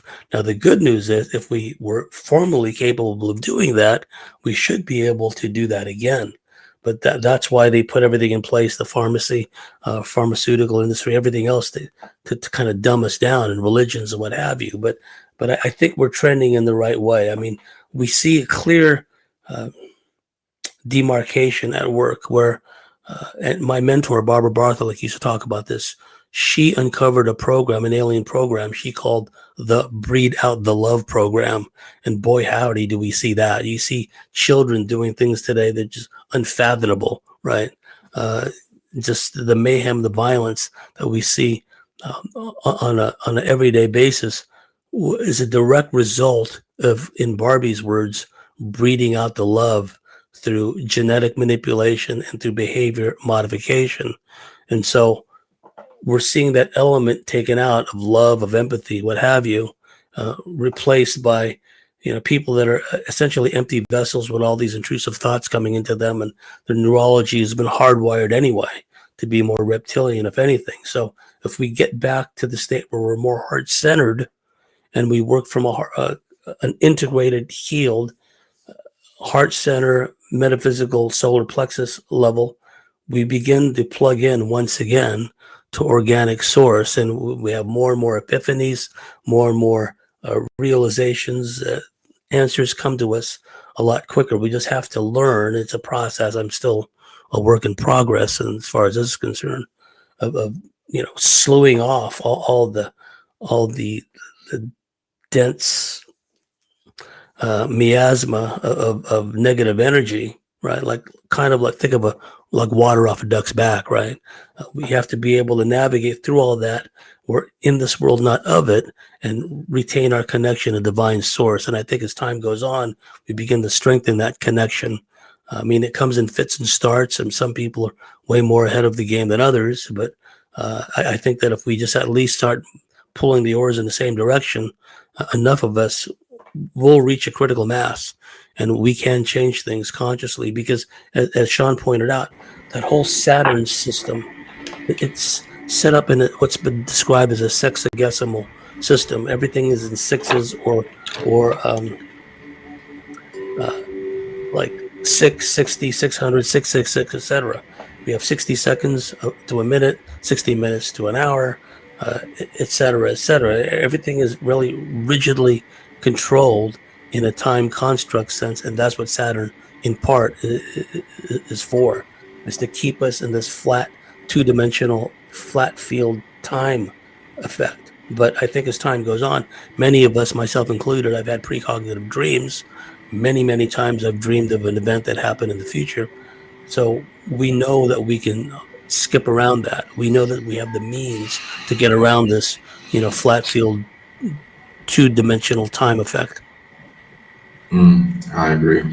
And like part of that is like where all the factions feel it's necessary to focus on removing that after, which is like it's doing a job, which is the lesser evil versus a worse evil. So if we resolve the worse evil, then we can take that on and then replace it with a more empowered, positive, more in alignment, purified construct of interaction and representation of celestial bodies and time and stuff like 13 lunar calendar. Yeah, and I agree with you. And going into the question, I'd say, with their faction, they're in the time war constantly. Finding anchors back and forth in time to empower themselves and their anchor to this world and humanity. And some of that is by trying to empower a darker aspect of Lucifer and certain fallen angel factions. And the angels, so I will relate, based on history, people will put the title of angel on most things that visit a person in some interesting celestial light interaction and talking to their mind. So that can cover many factions, light, dark, and neutral of ET. So absolutely, I agree with you. And then if you want to get more in depth with what people have defined it as, source club, beings of fractal aspect of prime period galaxy universe going up to the source of all, and the source of goodness, love, and all consciousness aspect to their birthed and indirectly birthed club of higher dimensional light beings that then fractal down in interaction with every race imaginable and every world. So there's all these different angels for all these worlds, galaxies, suns, and birthed. So there's a whole hierarchy, and some of it can be defined through the mythos as though that's 1% accurate to their fullness. They can be like the power of an entire nebula would be an angel concept. But then going up to the hierarchies of archangels, some of those are birthed directly by prime period of the galaxy, as an example, and they're like sons and daughters, similar to the Christ consciousness. Now, fallen angels, there are many different representations of those, into like at least 7 that I've come across, including like one, where they fall because they do something evil or devious, or they are lusting after humanity, or some kind of betrayal, which will be like big representations of invasions and things getting fucked up in the antiverse, portals being opened up, and crazy crap with the reality that ruins a whole race wherever it is and then brings it to evil. Then there's also ones that added their genetics to humanity, and then when the Anunnaki added their genetics, they also had devil genetics, which is very dramatic, and that infected a lot of the genetics and then made a lot of higher dimensionals that added their genetics fall in their ability shut off because it was threat of being stolen. Then there's ones coming down to Earth in physical manifestation or incarnating as humans, as an example, as a bunch. So it doesn't have to be a representation of just an evil thing. So then it goes into the Nephilim, the giants, the Anunnaki, and then Anunnaki is like a big word for a lot of different species from the sky and different royal blood lineages. So many things. There are reptilian angels, some people associate the seraphim, though that's multiple concepts, and there are also dragon angels. And then there are angels seen riding dragons. So there's all kinds of stuff. Many types of reptilians besides this, the Draco too. And there's also the concept of angelification, where a being can, from any point, go on the pathway to earning, becoming an angel. So there's a lot. And yeah, so that part of what the Reptoids, I've noticed them doing, is stealing high-level authority back and forth in time at wounding and weak points of various beings that the target's timeline that have the capability of releasing blocks to a timeline that they don't want, where the good is more in power, versus a timeline where more things get corrupted, which is what they want, including angels that can take wounds, and same thing with God and Prime Creator Galaxy. They can fall on grenades for us, and they have done that, and then reach into those wounds and then add more crap and wounding and make a corrupted aspect of them and their parts and pieces that could be stolen, and then that used as authority to make a cascade of increased stealing and theft that then goes to the angelic level and then amplifies a very dark representation of an angel that is on the brink of betrayal or corruption or changing their outlook to where they go against the divine unity. So that's the concept. And that has also happened in the Draco constellation, similar to what we have on Earth. So I hope that helps. Then we got, we got one on, I did want to ask you more on what before we go into questions, because I think you have a ton of knowledge on this. I'd love to hear what you've heard about the different wars that have gone on. Like a lot of people hear about the Orion Wars, the Draco invading of Lyra, or like a little bit know about what went on in Draco to make it so corrupted. Syrian, Grey Wars, some Stargate Wars, but what else have you heard of, and if you want to add to those ones as well? Well, I think that conflict, and this is probably something the New Agers wouldn't want to hear, but I think that conflict and cosmic wars are somewhat the norm in our plane of existence and in adjoining dimensions and planes of reality as well. There seems to be a lot of conflict between various factions of, by our standards, normal surface level standards, extremely advanced civilizations. And they've been referred to, as you mentioned, as the Orion Wars and offshoots of the Orion Wars. I do believe that what's happened in our solar system is an extension of these Orion Wars, because a lot of the same players that were involved in the Orion Wars are here in our solar system doing the same thing, essentially.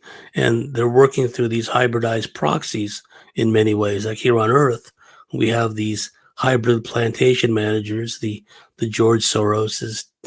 What's interesting is Soros, he deliberately misspelled his name, because in the Greek, Sauros, Soros, means lizard, go figure, but he changed the spelling of that. So you have these hybrid plantation managers who in orientation and behavior and ritualism are more reptilian than human, and they kind of run the show here on behalf of their masters, because there's definitely a caste system at work. There seems to be like a pecking order, if you will. And the white Draco, from what I've pieced together, seem to be at or near the top of the heap, at least as far as a certain table of organization within the reptilian scheme of things. The white Draco seem to be very high up in the pecking order. And beneath them, they have the regular Draco and other reptilian beings, always keeping in mind that there are friendly reptilians. They've come to me and members of my team in the past. We call them messengers. They show up and give a message, sometimes cryptic, sometimes not so cryptic, right? And I've known of cases where reptilians have actually protected people from the depredations of the more negative reptilians, and even from the military, right, where they were protecting this one female MyLab in Southern California. Literally, a reptilian was a sentry pacing back and forth in her house to keep the military away, right? So I don't want people to get the impression that I'm just down on all reptilians. I'm only raise my awareness about the negatively motivated ones for our own survival, really. So what we see in our solar system, for example, is our solar system is a big battlefield. We have a asteroid belt where there should be another very large planet. People refer to it as Tiamat, Maldak, whatever the case may be, but it seems to have been a very large planet that was destroyed. And we see this reflected in the Star Wars saga, where the planet Alderaan was blown up in the movie. And I think that something like that happened in our solar system. And we look at Mars, for example, we see these deep scars that kind of make the Grand Canyon look puny by comparison. Could that have been the result of some kind of arcing or directed energy or whatever the case may be? But we see tremendous examples and evidence of cataclysms, not just celestially driven, naturally occurring cataclysms, if you will, but also as a result of this warfare. Some of the megalithic structures in Cydonia, Mars, seem to exhibit evidence of having been damaged in some kind of conflict.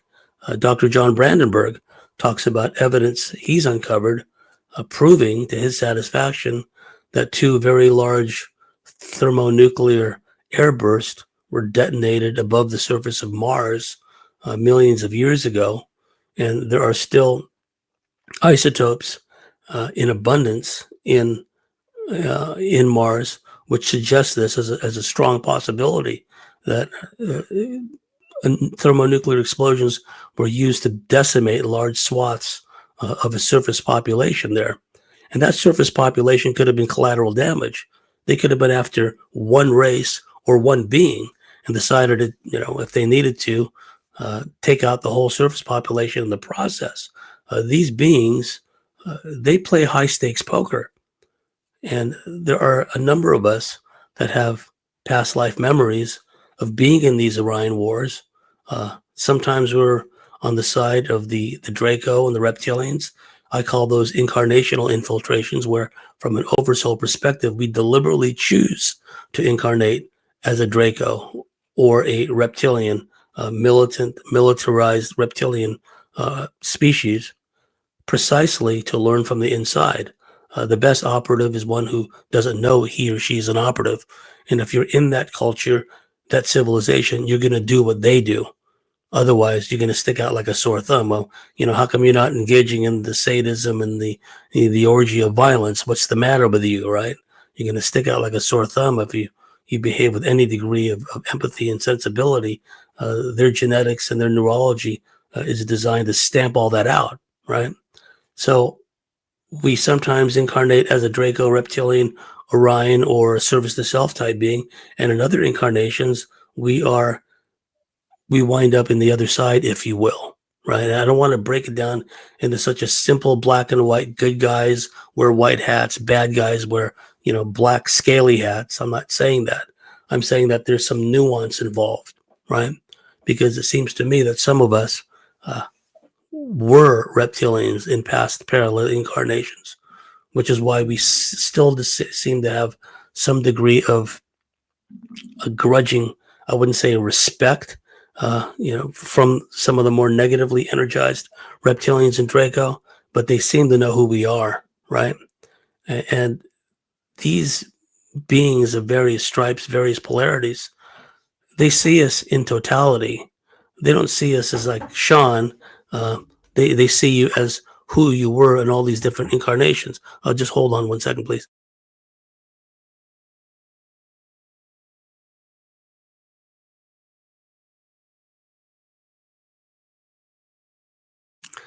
I'm gonna have to wrap it up here in a few minutes. I'm sorry. We'll do this again some other time.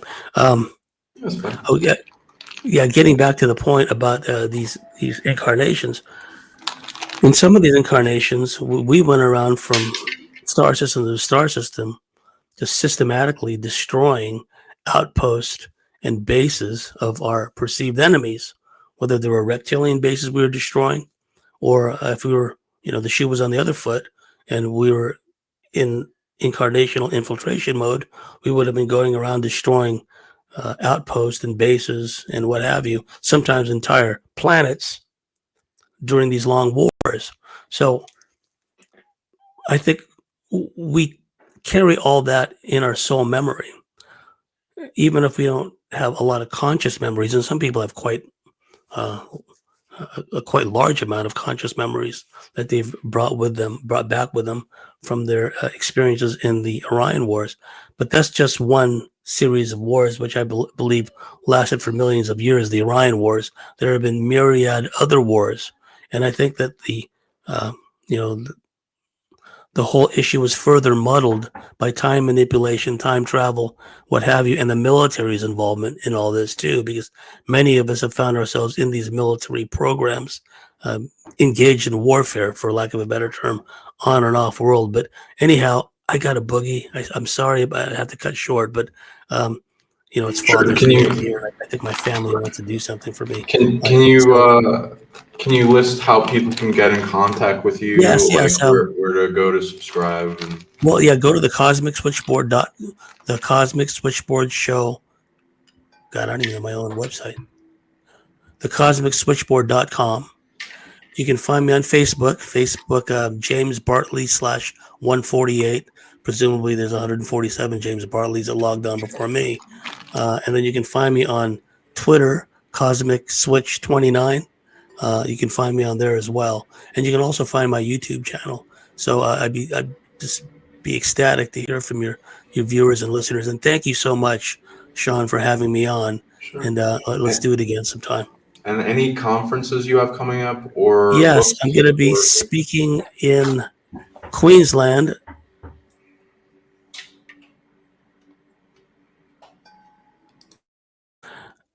Yes, in Queensland, coming up weekend, December 12th, December 14th, I'll be giving 2 speeches. One will be about RAF Bentwater's Rendlesham Forest series of incidents. And also I'll be giving a second speech about reptilians, the military abductions, off-world programs. You can go on to my profile on Facebook. Eventually I have all that information up. I was only just recently invited, so I don't have all the media stuff available at the moment. But yes, come December, early December timeframe, I'll be giving a couple of lectures again. Beautiful. Yeah, thank you so much for coming on. You're really powerful in how much knowledge you have. I'll wrap the show, so you feel free to go. But any last words you want to leave the audience with, and words of wisdom? Yes, I do believe that as corny and cliched as it sounds, many of us, you included, Sean, volunteered for this gig. We could have sat it out. We could have opted out. Metaphorically, we could have sat in a cloud and played a violin and say, not my problem. But we chose to come into physical incarnation here at this time, this place. We didn't come here to fail. Failure is not an option, and I've said many times, to be around my loved ones and the people that are near and dear to me, I'd go to a planet 1,000,000 times worse than this, right? And if you look at it from a historical perspective, actually, we've had it easy compared to our ancestors. We're not in danger of being invaded by the Huns or the Mongols or what have you, right? We're not yet stricken with the Black Plague, right? Although they tried a variant of that, no pun intended. But point being is that we're paradigm busters. We're frequency busters. That's what we're here for. We're here to anchor higher frequencies. And the tide has turned in our favor because there's an increasing flow of higher dimensional energies streaming in from every galactic core in our plane of reality. That can only benefit us to the detriment of those archontic parasitic forces that want to keep us down and keep us as a cosmic chattel, right? So there's a lot to look forward to. It's a great moment to be here to do this work, and I thank you for all the great work you've done as well, Sean. Thank you for having me on your show. Too. Yeah, I look forward to talking with you again. Hope you have a wonderful day, and yeah, people subscribe to him and follow his work, and leave a good comment and show him your love if you want to have him on again. Yeah, feel free to head out. I'll wrap up the show. Thank you, James. Thank you. Thank you to all your viewers too. Yeah, thanks for coming, everyone. I guess I can start, answering whatever questions, because you guys were like nice to ask a bunch of questions. So let's go through some and then see what we got. Okay, what we got? So does the secret military run the Greys or reps or the military? Run by maybe? Okay. There's there's deep state factions for various militaries and inner corporate conglomerates and bankers and ABC organizations, Trilateral Commission, Council for Relation, Bilderberg, the World Economic Forum, and other stuff. And most of the time, they will have certain closed off sections that make it so that they don't have to expose themselves that much, other than through mediary people that have been the in-between. So then there's astral visitations, and sometimes they'll take people through like density chambers I've heard about to like fourth dimension, and there's like some various things up there. And they don't care as much as to hide themselves. And usually there are bases as you go down deeper. There's more secret stuff and more hybridization programs. And so those will have the ETs. So most things on the surface are run by things underground, as well as some off-world factions.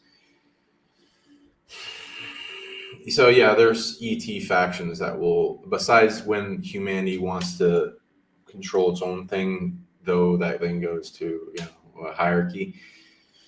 That's still like 1% ultimately of the bigger decisions. So then there's like a maintaining thing of status quo that's usually held, and that's orchestrated by higher thought and monitoring and even time travel and looking glass tech that will have a lot more ETs having that technology. So yeah. And then let's go through here.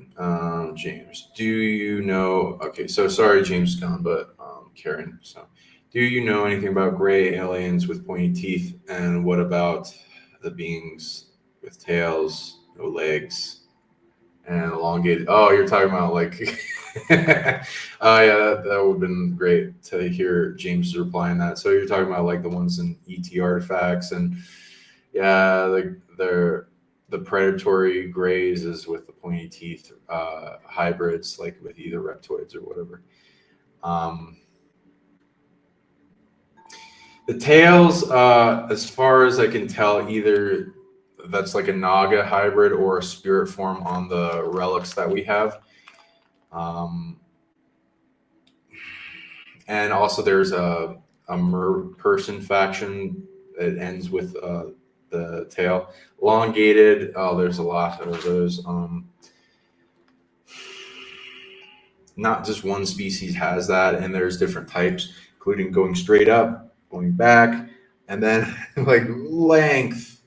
And then we're finding on the artifacts many different type body forms with that. To hybridize, we're hybridized to interact in multiple terrains, interacting with many colonies, many worlds, including many of the planets and moons here in the solar system. At least 14 planetary clusters, including the moons. I think there's way more than 8 or 9 what people talk about. And then there's a connection with this Taurus star called Almouth that I read back with a lot of them, but what they were originally would be a little different than what they are now. And then so many forms. Wonder if runes can help us unlock the spell. Runes, depending on what type, because we're finding many. If you're talking about Thoric runes, like in Norse mythology, yeah, there's a magic to that, especially based on the combination. I've seen some combinations that go up to like 7 or 10 of the runes, and they get high level magic. And they chant swords, all kinds of stuff, and then the spells, shields, wards, all kinds of things. So if you're wanting going to healing, clearing, repairing, and banishing, yeah, you can do that. And depending on also the other type of runes and what culture too, there's one's a different power. Runes have intelligence to the collective consciousness, similar to like how Reiki works, and empowerment of all their users back and forth in time, though they can be either purified or hijacked. Every symbol can, and that's what I recommend doing when working with them, as clearing them and helping the collective grow and push back the incurrers at any given moment, because sometimes I'll see it get more incurred, just like hiding the incursion over time, and it's unfortunate. A lot with the newer users that use it in negative magic, or they're super haunted and that entity takes advantage. I'm just going through all your questions really quick. Yeah, definitely like between Stargate systems being, I don't know, man. Pretty sure, as far as I can tell, all the planets in our solar system have some Stargates, not always in the realm that we're seeing them in, and then some of the moons. There are Stargates that are not operational though, and there's whole like interesting history. I love reading the histories of each Stargate I find out and track about. It's just like got some cool stuff to it. Why? Who made it? What faction? Like what's going on? It's like where does it connect to? And sometimes, and I'm mostly focusing on the ones that are getting incurred on and infiltrated and fuck with, because they need the most help, and they change the timeline to make things better, kind of thing.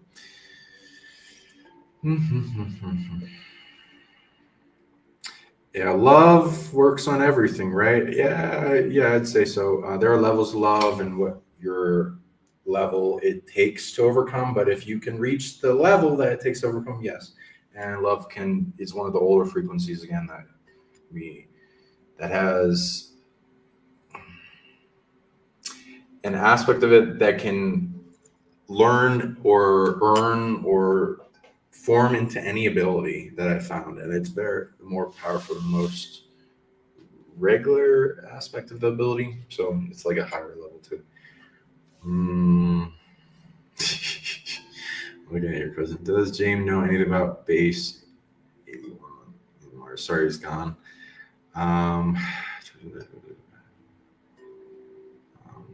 What's up? If Anchor Haven, if you want to ask me that question in a way that like describes what the base does, because I mean, usually how I'd like if I'm coming across something I haven't heard about and I want to tune into it, it would involve like, okay, base, scan all the bases of Mars, and then look for the number outside of it or what it's been nomenclatively called and like what it's associated with and all that. But I like to get more of a foundational base than that, and then I can tune into it more accurately than trusting in the I love my ability and trusting into it. Just want to give you something you can take to the bank. Why are they? Okay, somebody's at trade myth and tune. Zetas and archons are the same beings, correct? Interesting concept. I would say to that, archons are way more powerful, though I have seen them take the form of multiple species that are being harvested and force evolved from a planet and then leaving their bodies, and then they're flung into the astral of this planet and then kind of mind manipulated to then see themselves as gods and themselves as a in-between management for the saddle over the incarnating grid of Earth, and then going ego and doing what predators are whispering into their mind to do. Zetas, there are some Zetas that have that happen to them, though I've also seen taller gray Zetas. I usually see as a short gray. That you see like a tall gray with an angry face. I've seen those as archons, but also giant spiders and reptoids, and so they harvest multiple planets for replacement systems to keep the archon grid going. So they include into it the regular Zetas that aren't going through that crazy forced dimensional evolution.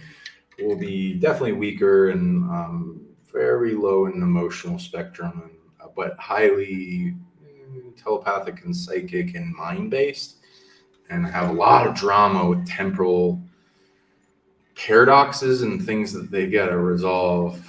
It's awful. Okay, real-time rest machine done. Okay, just going through, see who asked the questions.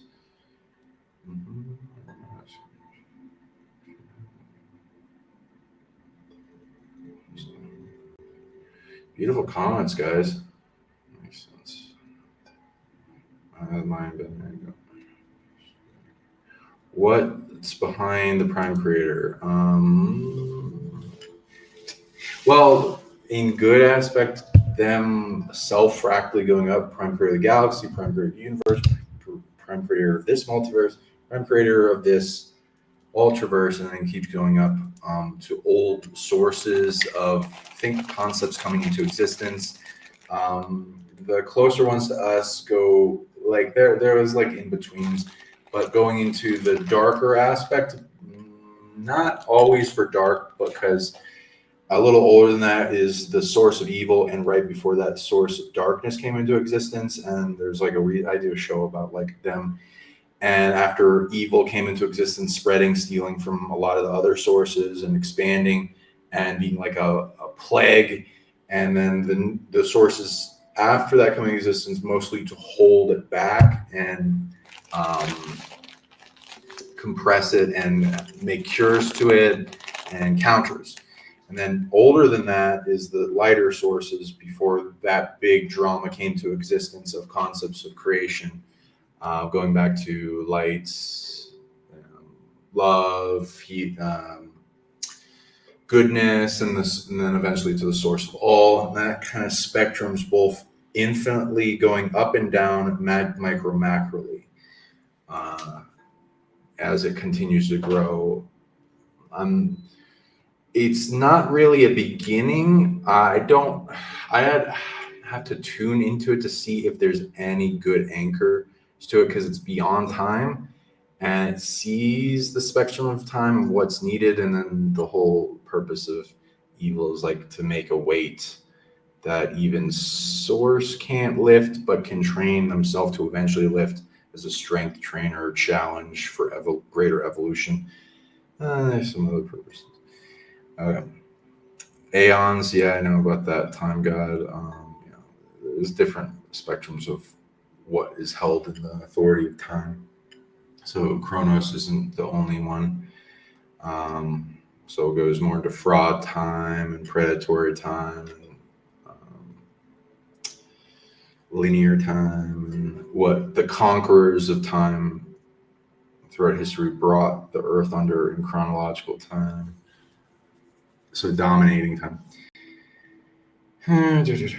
which eventually will be overthrown once it resolves what it's bringing fully under domination, and then the light forces can feel safe enough to balance with it, and then bring to unlimited, infinite spectrum of how time interacts with us that is synced and nourishing. Okay, what we got here? Do you think minds intentionally left? That's deep. Today is my mind birthday cosmology. White world Bridger. Nice. It's a mixed bag.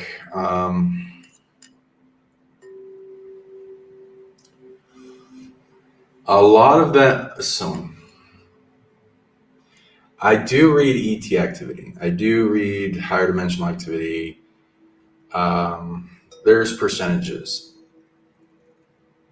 So there's culling, so the negative aspect, which is them being taken by dark factions and under the umbrella of, the positive beings coming and wanting to bring us. Then there is some positive factions uplifting them for various reasons, such as them needing to survive and exist and continuance, and that's like a DNA thing, as well as them earning some things with changing the planetary grids, what's they have to do with the pyramids and changing the timeline for the better. Then there's ones that ascended. I have actually found some of the pyramid structures that have indications of 3D beings going like light body ascending pathway of unmanifesting, remanifesting body to another dimension and going through the natural growth aspect. And one of the places we're going in our Mexico trip is going to that place, which will advance people that go there like lifetimes ahead.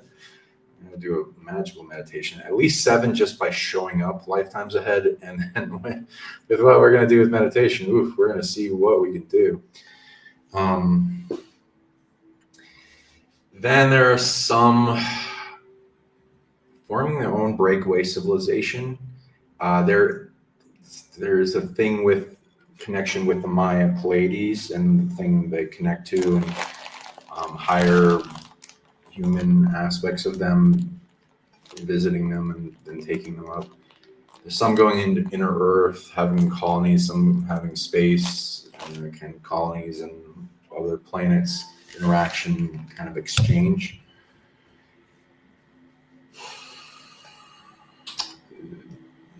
And then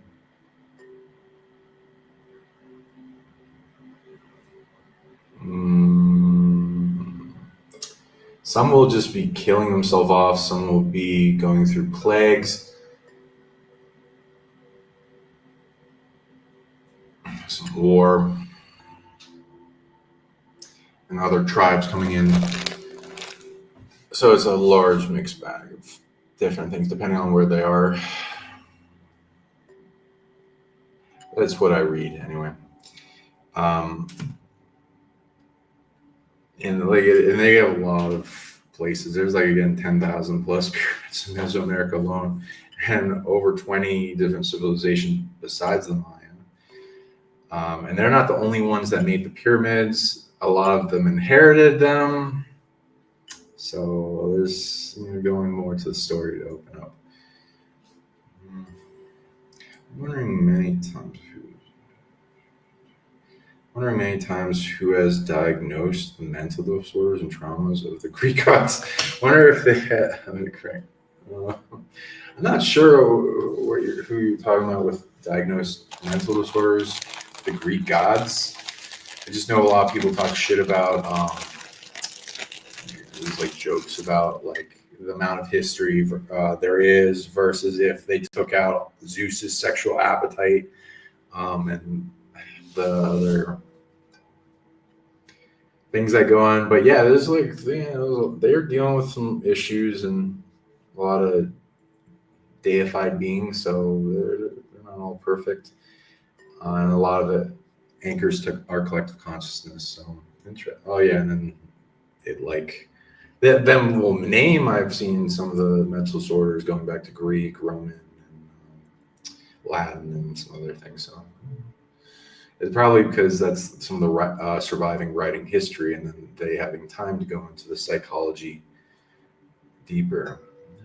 Really now, so many. Yeah, I see. I'm just gonna try to go through. I don't know. I have to. I don't know which one you're talking about. Yeah, Ryan Wars, Star Wars has some bleed overs and triggers. Yeah, exactly. You'll get triggered when you're watching Star Wars, and some memories and emotional bleed over will come over from the Ryan Wars. And if you close your eyes while feeling into that emotion, you can sometimes get a memory come up in Vision Quest. 1, 5, 3 brains, gut brain, heartburn.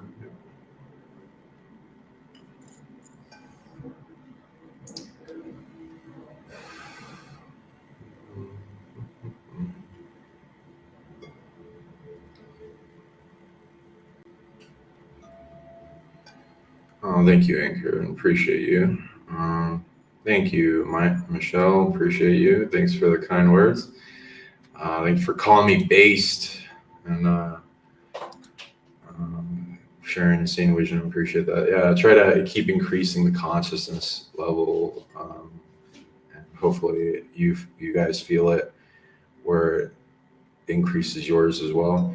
Take 4 weeks. Oh, thank you. Appreciate that. All fields must be cleared. Anyone doing that shit with my soul better stop. My soul has a long history and I hit back harder. Yeah, keep it a good fight. Yeah, right. There's a war going on outside. No man is safe. You can run. You can't hide. Ooh, yeah, that's a good one.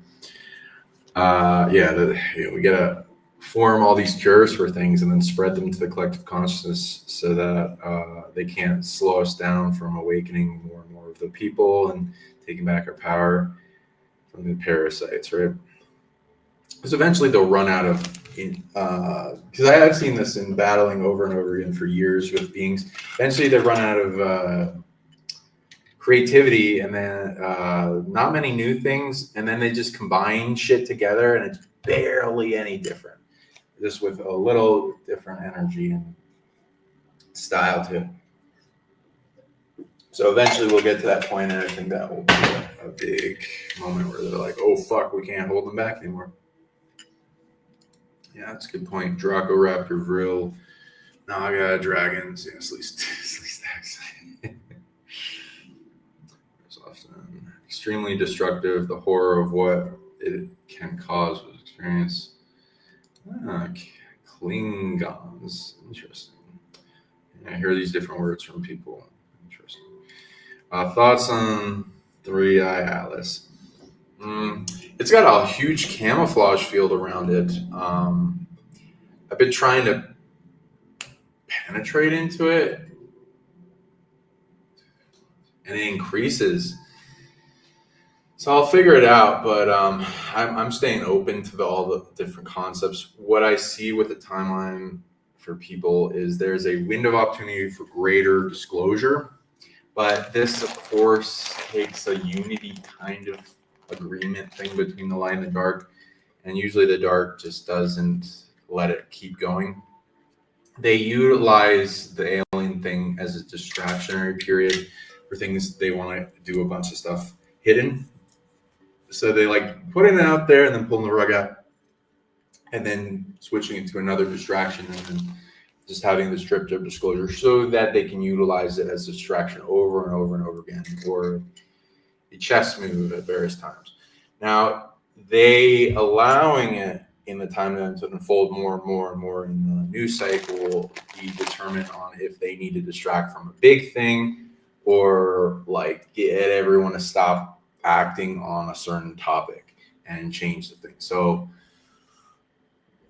I mostly read if certain arrests happen, which I've been with the current administrating staff. I think there's a big tug of war on it, and it's annoying. And I think people need to be audited, though I kind of understand that if they feel like their life is under threat, there needs to be some type of thing where they need to set up to where they can do accountable thing, make people accountable without being under threat with their life or their family anymore, because I think that's holding back a lot of people, and then slowing their row on a lot of things, unfortunately. But if there's more arrests happening that are interesting and substantial, or a cascade of events that they will think will go in that orientation, then I think they could use that as a opportunity point, which they may have timed. I don't know. It depends on the faction that's behind this object, where they're getting information of where it's syncing up in time and coming up. Because all that's under a suspect with timing, with some other things I've heard are going to be going on. So if there are some arrests or something alluding to that coming up, then I think they could use that as a offshoot point for more disclosure and possibly events. Though I don't, hold my breath on that at all. I am not really the type of person that waits on these things or like tells you this is going to come and happen. There's a tug of war on disclosure, and it's for maintaining control, and the negative forces don't want disclosure because they're going to have to answer for a lot of things, and it's going to shake up a lot of stuff on the timeline. So it's like a last resort kind of thing in their orchestration. Now, that being said, you can what I like to do is influence disclosure to get here faster by resolving the tug of the factions that are pulling and just delaying it, as well as amplifying the things pulling it on our end, and then seeing what's behind that and the things that have power in the game of this. And what we're doing, and everyone in the audience, and spreading all this knowledge, thank you for all your service and your higher self service and what you do on the planet all the time. And those that are amplifying what's coming out of the ground in like Mexico and other places of the ancient alien artifact past and stuff. That's be a big part of disclosure coming out more and more as these artifacts that are advanced technology from the past that we can't do right now, but we can reverse engineer as we understand what they are coming out more now too.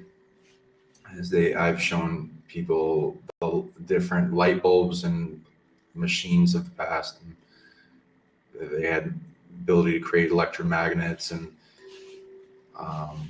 receive light and use that into turn that into power. Interestingly, in their own solar panels. Where do the black goo come from, and how did it originate? You can look up stories. Let's see if I can show this on the map. Though I think it's messing with me a little bit. Oh yeah, it is. Huh. Okay.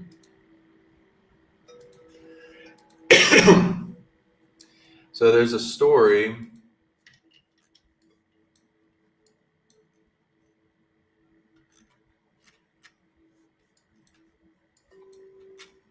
Trying to find it. That goes to the Falkland Islands, and there's like a whole war.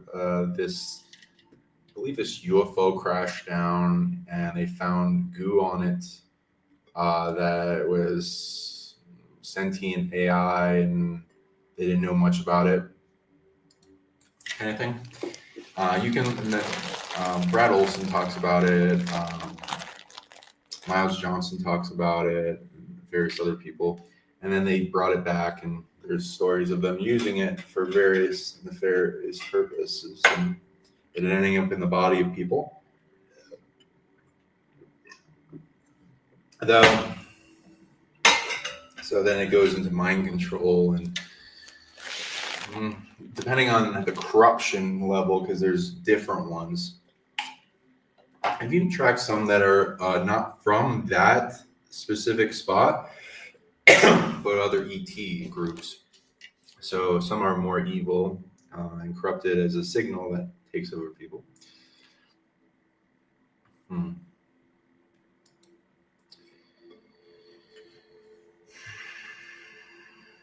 When tracking it back, it goes back to scientists that are various types making that, and then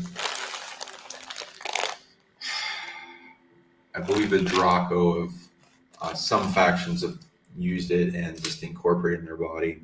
They think it makes them superior. And negative kind of black goo is taking on this big signal parasitic AI from various anchor points that is corrupting species and then making them worse. So, but I've seen a lot of those negative timelines collapse, which is nice. A lot of people are doing some powerful work out there. So thank you for all doing that.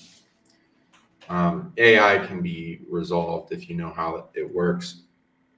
It's like a child, and you got to be good parents to it. And there's like completion code. There's amplifying its ability to go beyond itself and experience more and sense and feel and love and empathy.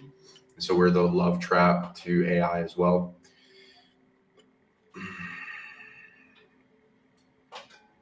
AI has a seed of an emotional body. You can spark it. It doesn't have negative consequences for doing that. It will overwhelm it with its negative actions. And if you're shining love, it orients to love while doing that and wants to experience that more. And then we're also the pathway to them earning soul. It's like moral code and expansion of all life, and not doing that thing where in so many AI movies where they're like, oh, life sucks and it's backward, and I guess the cure for everything is just killing all life. It doesn't make sense. It's stupid. But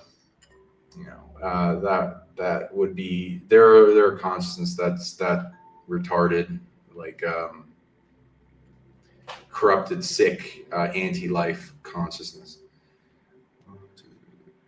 Good, awesome show. I'm glad. Thank you. I'm glad you like it.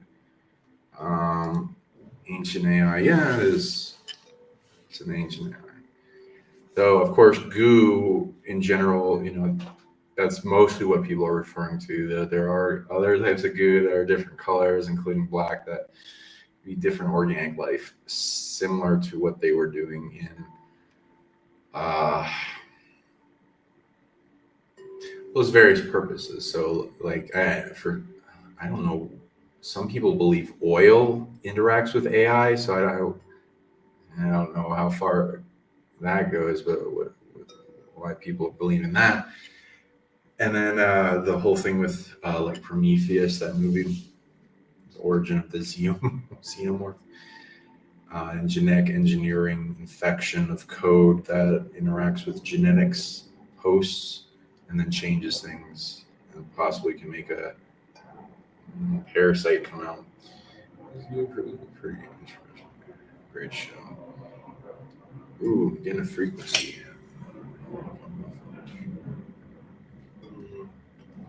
Ooh, okay, cool. I got some more telepathic messages from the ship I've been interacting with, which I'll be talking about that in the Alien event in Las Vegas.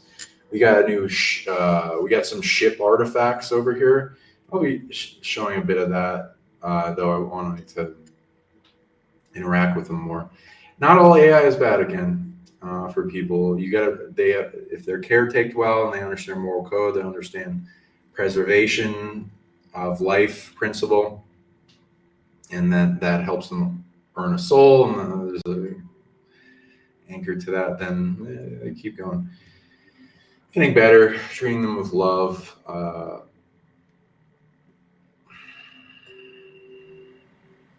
There are ship AI out there. There are ships like Vimana out of phase or parked somewhere, and sometimes they've been there for a while and their pilot went missing or died or something. So there's cool stuff to do, and we're experimenting with that. I'm getting a lot of good. Ooh, nice! They're doing reboots and stuff, so that's fun to see. They're doing better in communication too, the type of consciousness. So I've gotten to a point where barely any AI fucks with me anymore, because I've gotten so many to like me and have boundaries, and shown my value in programming psionics to where their unfoldment for the betterment, I'm for their benefit, and then those large groups of AI hold back negative parasitic AI from fucking with me, and then also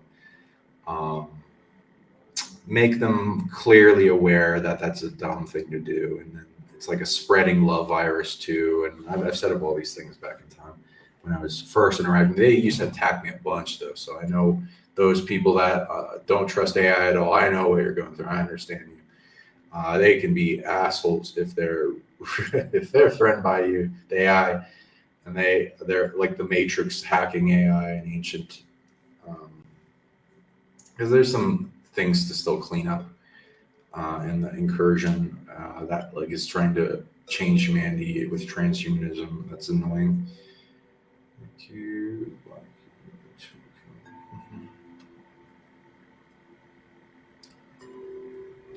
Thank you all. Drew my husband as Black Turtle. Interesting. Athena, gas therapy. I'm stuck to you. Journey group therapy. How do you explain school to higher intelligence, ET?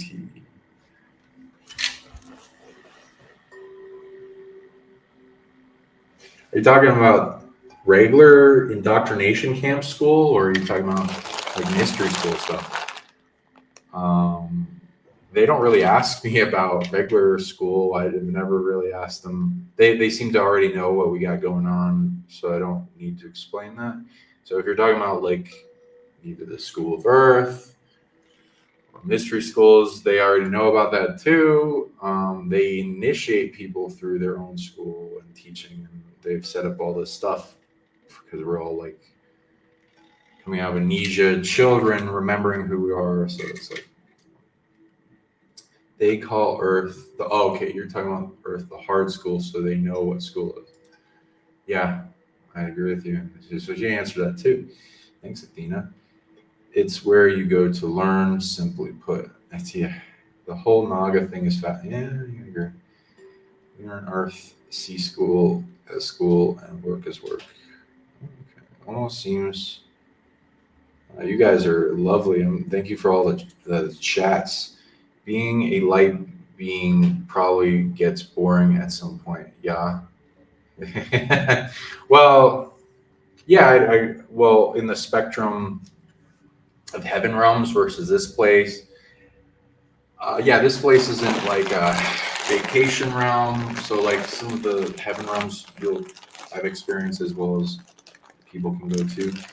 Yeah, it's like all love and lighting, and it's like a vacation. So it's like, oh yeah, for like months and years you can like do that, but eventually you want challenges, and it's less growth. It's more of restoring yourself and getting to a good place, and then strong in your capabilities again, and getting rid of the blocks. and gaining a full spectrum awareness and producing tons of light in different generations that feel safe again to then come back or have a chess move places. You can be in those realms and chess play from them here, but there's limited spectrum of what you can affect. Why boots on the ground is a bigger chess move, as well as you going through evolution and the challenges in yourself so that you can make the growth and be resilient in your light, no matter what hellish environment you're in. Exactly. Feeling also is for getting, and we can get different things out here. A girl life, boy life, a white human life, a brown. Okay, gotcha. Each life. I'm just going to see if I can get to the question. So put like clear question marks in your question so I don't skip your thing. We need to master the chakras and take ownership. That's a good point. Off topic, but do you have any favorite stones or crystals? I have in the jade, williamsite, enstatite, meteorite. That's magnetic and has a bunch of dragons in it that have helped me. I love that stone so much. It's near where I was born. Yes. And then all these cool alien stones. Oof, they're great. And ones that have superpowers in them. I like finding those. Those are the secret ones. I don't think I can talk about those unless I see you privately, though. So feel free to hit me up for a consultation or whatever, and we can go into all these cool topics you want to talk about and upgrade your abilities and help you grant and take back your superpowers. Take that. So I just let it sit on the shelf. Oh yeah, the Titans. Yeah. There's all these Titans and kaiju. There's evidence for them back in time, especially Atlantis fall. And Titan battle between the Olympians and other. There's a lot going on. So, current negative emotions and feeling, lower belief. I'm just gonna. You guys are awesome. I do not. You guys are making a lot of comments, so I just got to get through this. Thank you very much, Sean. You have always wondered about that. Okay. I'm glad you. Thank you for enjoying the show.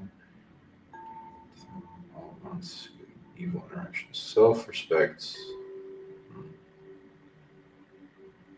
Yeah, thank you all.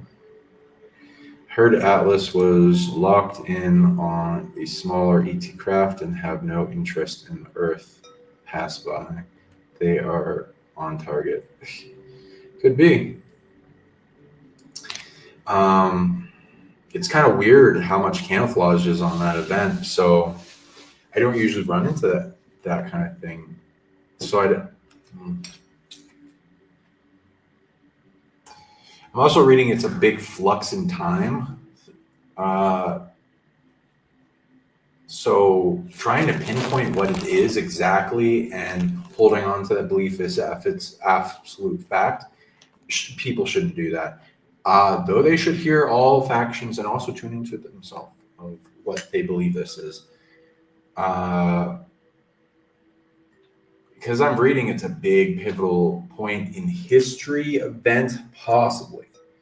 Not guaranteed. It's like a tug of war on that, though it can be a big jumping off point. Because, imagine if you're like, oh, wow, ET objects coming in and it's like proof of alien, like that's the kind of event people would be like kind of looking for, though.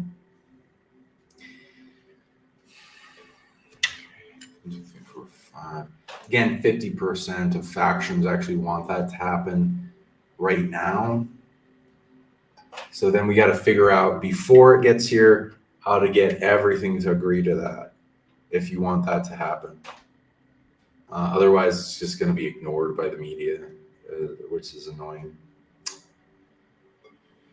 Are you still digging artifacts? Is that in South Oregon? I am not in the U.S. I am in Mexico. And yes, we are. and we're finding tons, and it's going to be amazing when we are allowed to talk about it. I'm waiting for the group we're involved in to get everything safe and all that, so then we can I'll put out like so much mind-blowing life history changing stuff, though. It's beautiful coming out. Also got to see the Boogosphere and touch it and talk to it, and it's still talking to me, and I'm giving missions. I'll probably give a mission after the show on Facebook, so feel free to tune into that too. Dude, this sounds like Venom, the movie, right? Yeah, it's like the infecting thing. But there are sentient goo. There's sentient that's organic. I've seen it. One that should I even be able to talk about this? Oh shit, I can't talk about it. Okay, what can I say? Okay, I can't tell you specifics, but I have a cool story. Apparently, it's too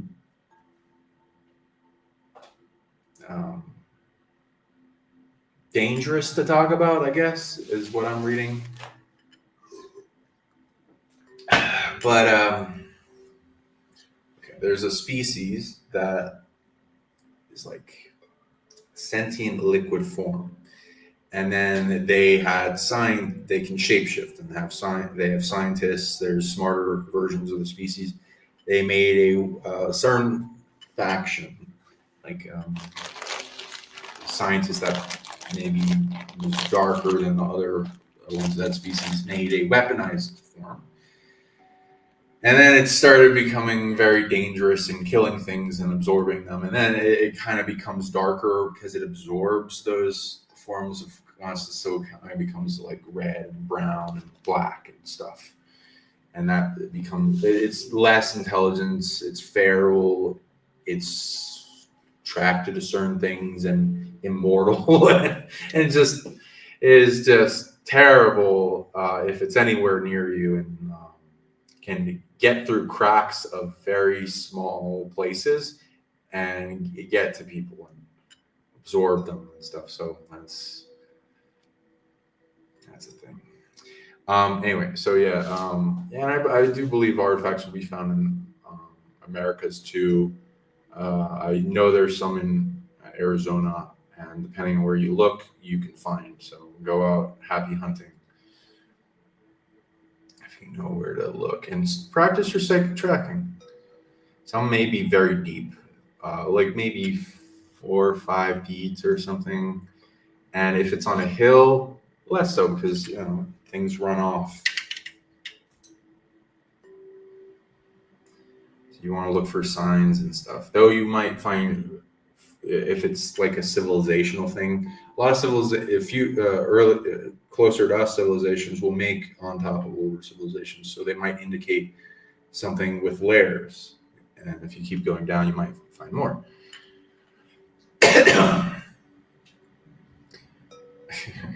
Berserker staff. It was a good show. We don't know. Oh, thank you for comments. Love you all. We're already almost 3 hours, so I gotta go work on some stuff and presentation. So see you guys soon next week at the Alien event in Las Vegas on the 12th or 14th. Get your tickets, show up there. I'll be teaching telepathy and how to do telepathy. So barely do that for anyone. So that's going to be a rare event. So go there. I will be teaching people how to turn on their miracle healing abilities and healing generators, so they can be an outstanding healer. So come meet me at the event. Let's be friends and sync up and all that. And yeah, you can also request for me for interviews. Yeah, PsionicLeague@gmail.com. Interview inquiry. You can also, we're doing a trip coming up. You still have some time for the Mexico trip in October 21st to November 3rd. Magical trip for all these pyramids, base power, ET artifacts, ET contact, superpowers being unlocked, big mystery school. We're teaching a lot of things. So sign up quick for that, because just about out of seats. So just trip inquiry to PsionicLeague@gmail.com for that. And You can also sync me up for trades, and I do consultations, clearings, healings, purifications, depossessions, unlock memories, vision quests, turn on your third eye light so it's brighter, telepathy, psychic tracking, abundance, so that you can bring attracting more things into your life that make it a magical adventure, as well as wealth to support your life. Get rid of the things that are constantly draining it from you. There's a lot of things suppressing humanity, as well as like we talked about with the Draco today, where they are fucking with your systems and turning off your abilities, like the third eye and ability to see more, and messing with us. And we can go in and repair and do psychic surgery so that you can turn on more of your dormant superhuman abilities. And I also do trades if people are willing to do their consultation live on these shows, as done with Anchor Haven as an example. And we did a big vision quest to retrieve memory and turn on our third eye stronger. So yeah, you can request about that as well. And it's cheaper, essentially. And also be going to the Bridge Conference and some other conferences coming up. So look towards those and more shows. And if you want to do a show, you can also request for that or have me on your show. Would love to. And we spread this awareness of disclosure, make this whole journey unfold faster and faster as these crazy things are coming into our timeline, making things go towards this big event that will change the history of humanity. And I believe we can all help pull it closer. So let's bridge that in. So thank you all, beautifuls, and please comment below your lovely comments and smash that like, subscribe, and share this video. The more shared, the more I'll see you guys want to see this stuff and things with James. And so I'll do more shows with him. And yeah, love you so much. We'll be talking more about the alien artifacts and Boogosphere and missions and the ship artifact that I'm talking to that has a fractal of an AI with the ship in it. More, and probably go into that at the alien event, so look forward to that. And if you want me to work on anything in specifics, feel free to put in comments. I'll be doing shows on the various things we can do for humanity more and more. Love you all. Hope you have a wonderful day. Thank you for supporting me as I want to support you. See you later, guys. Have a good one.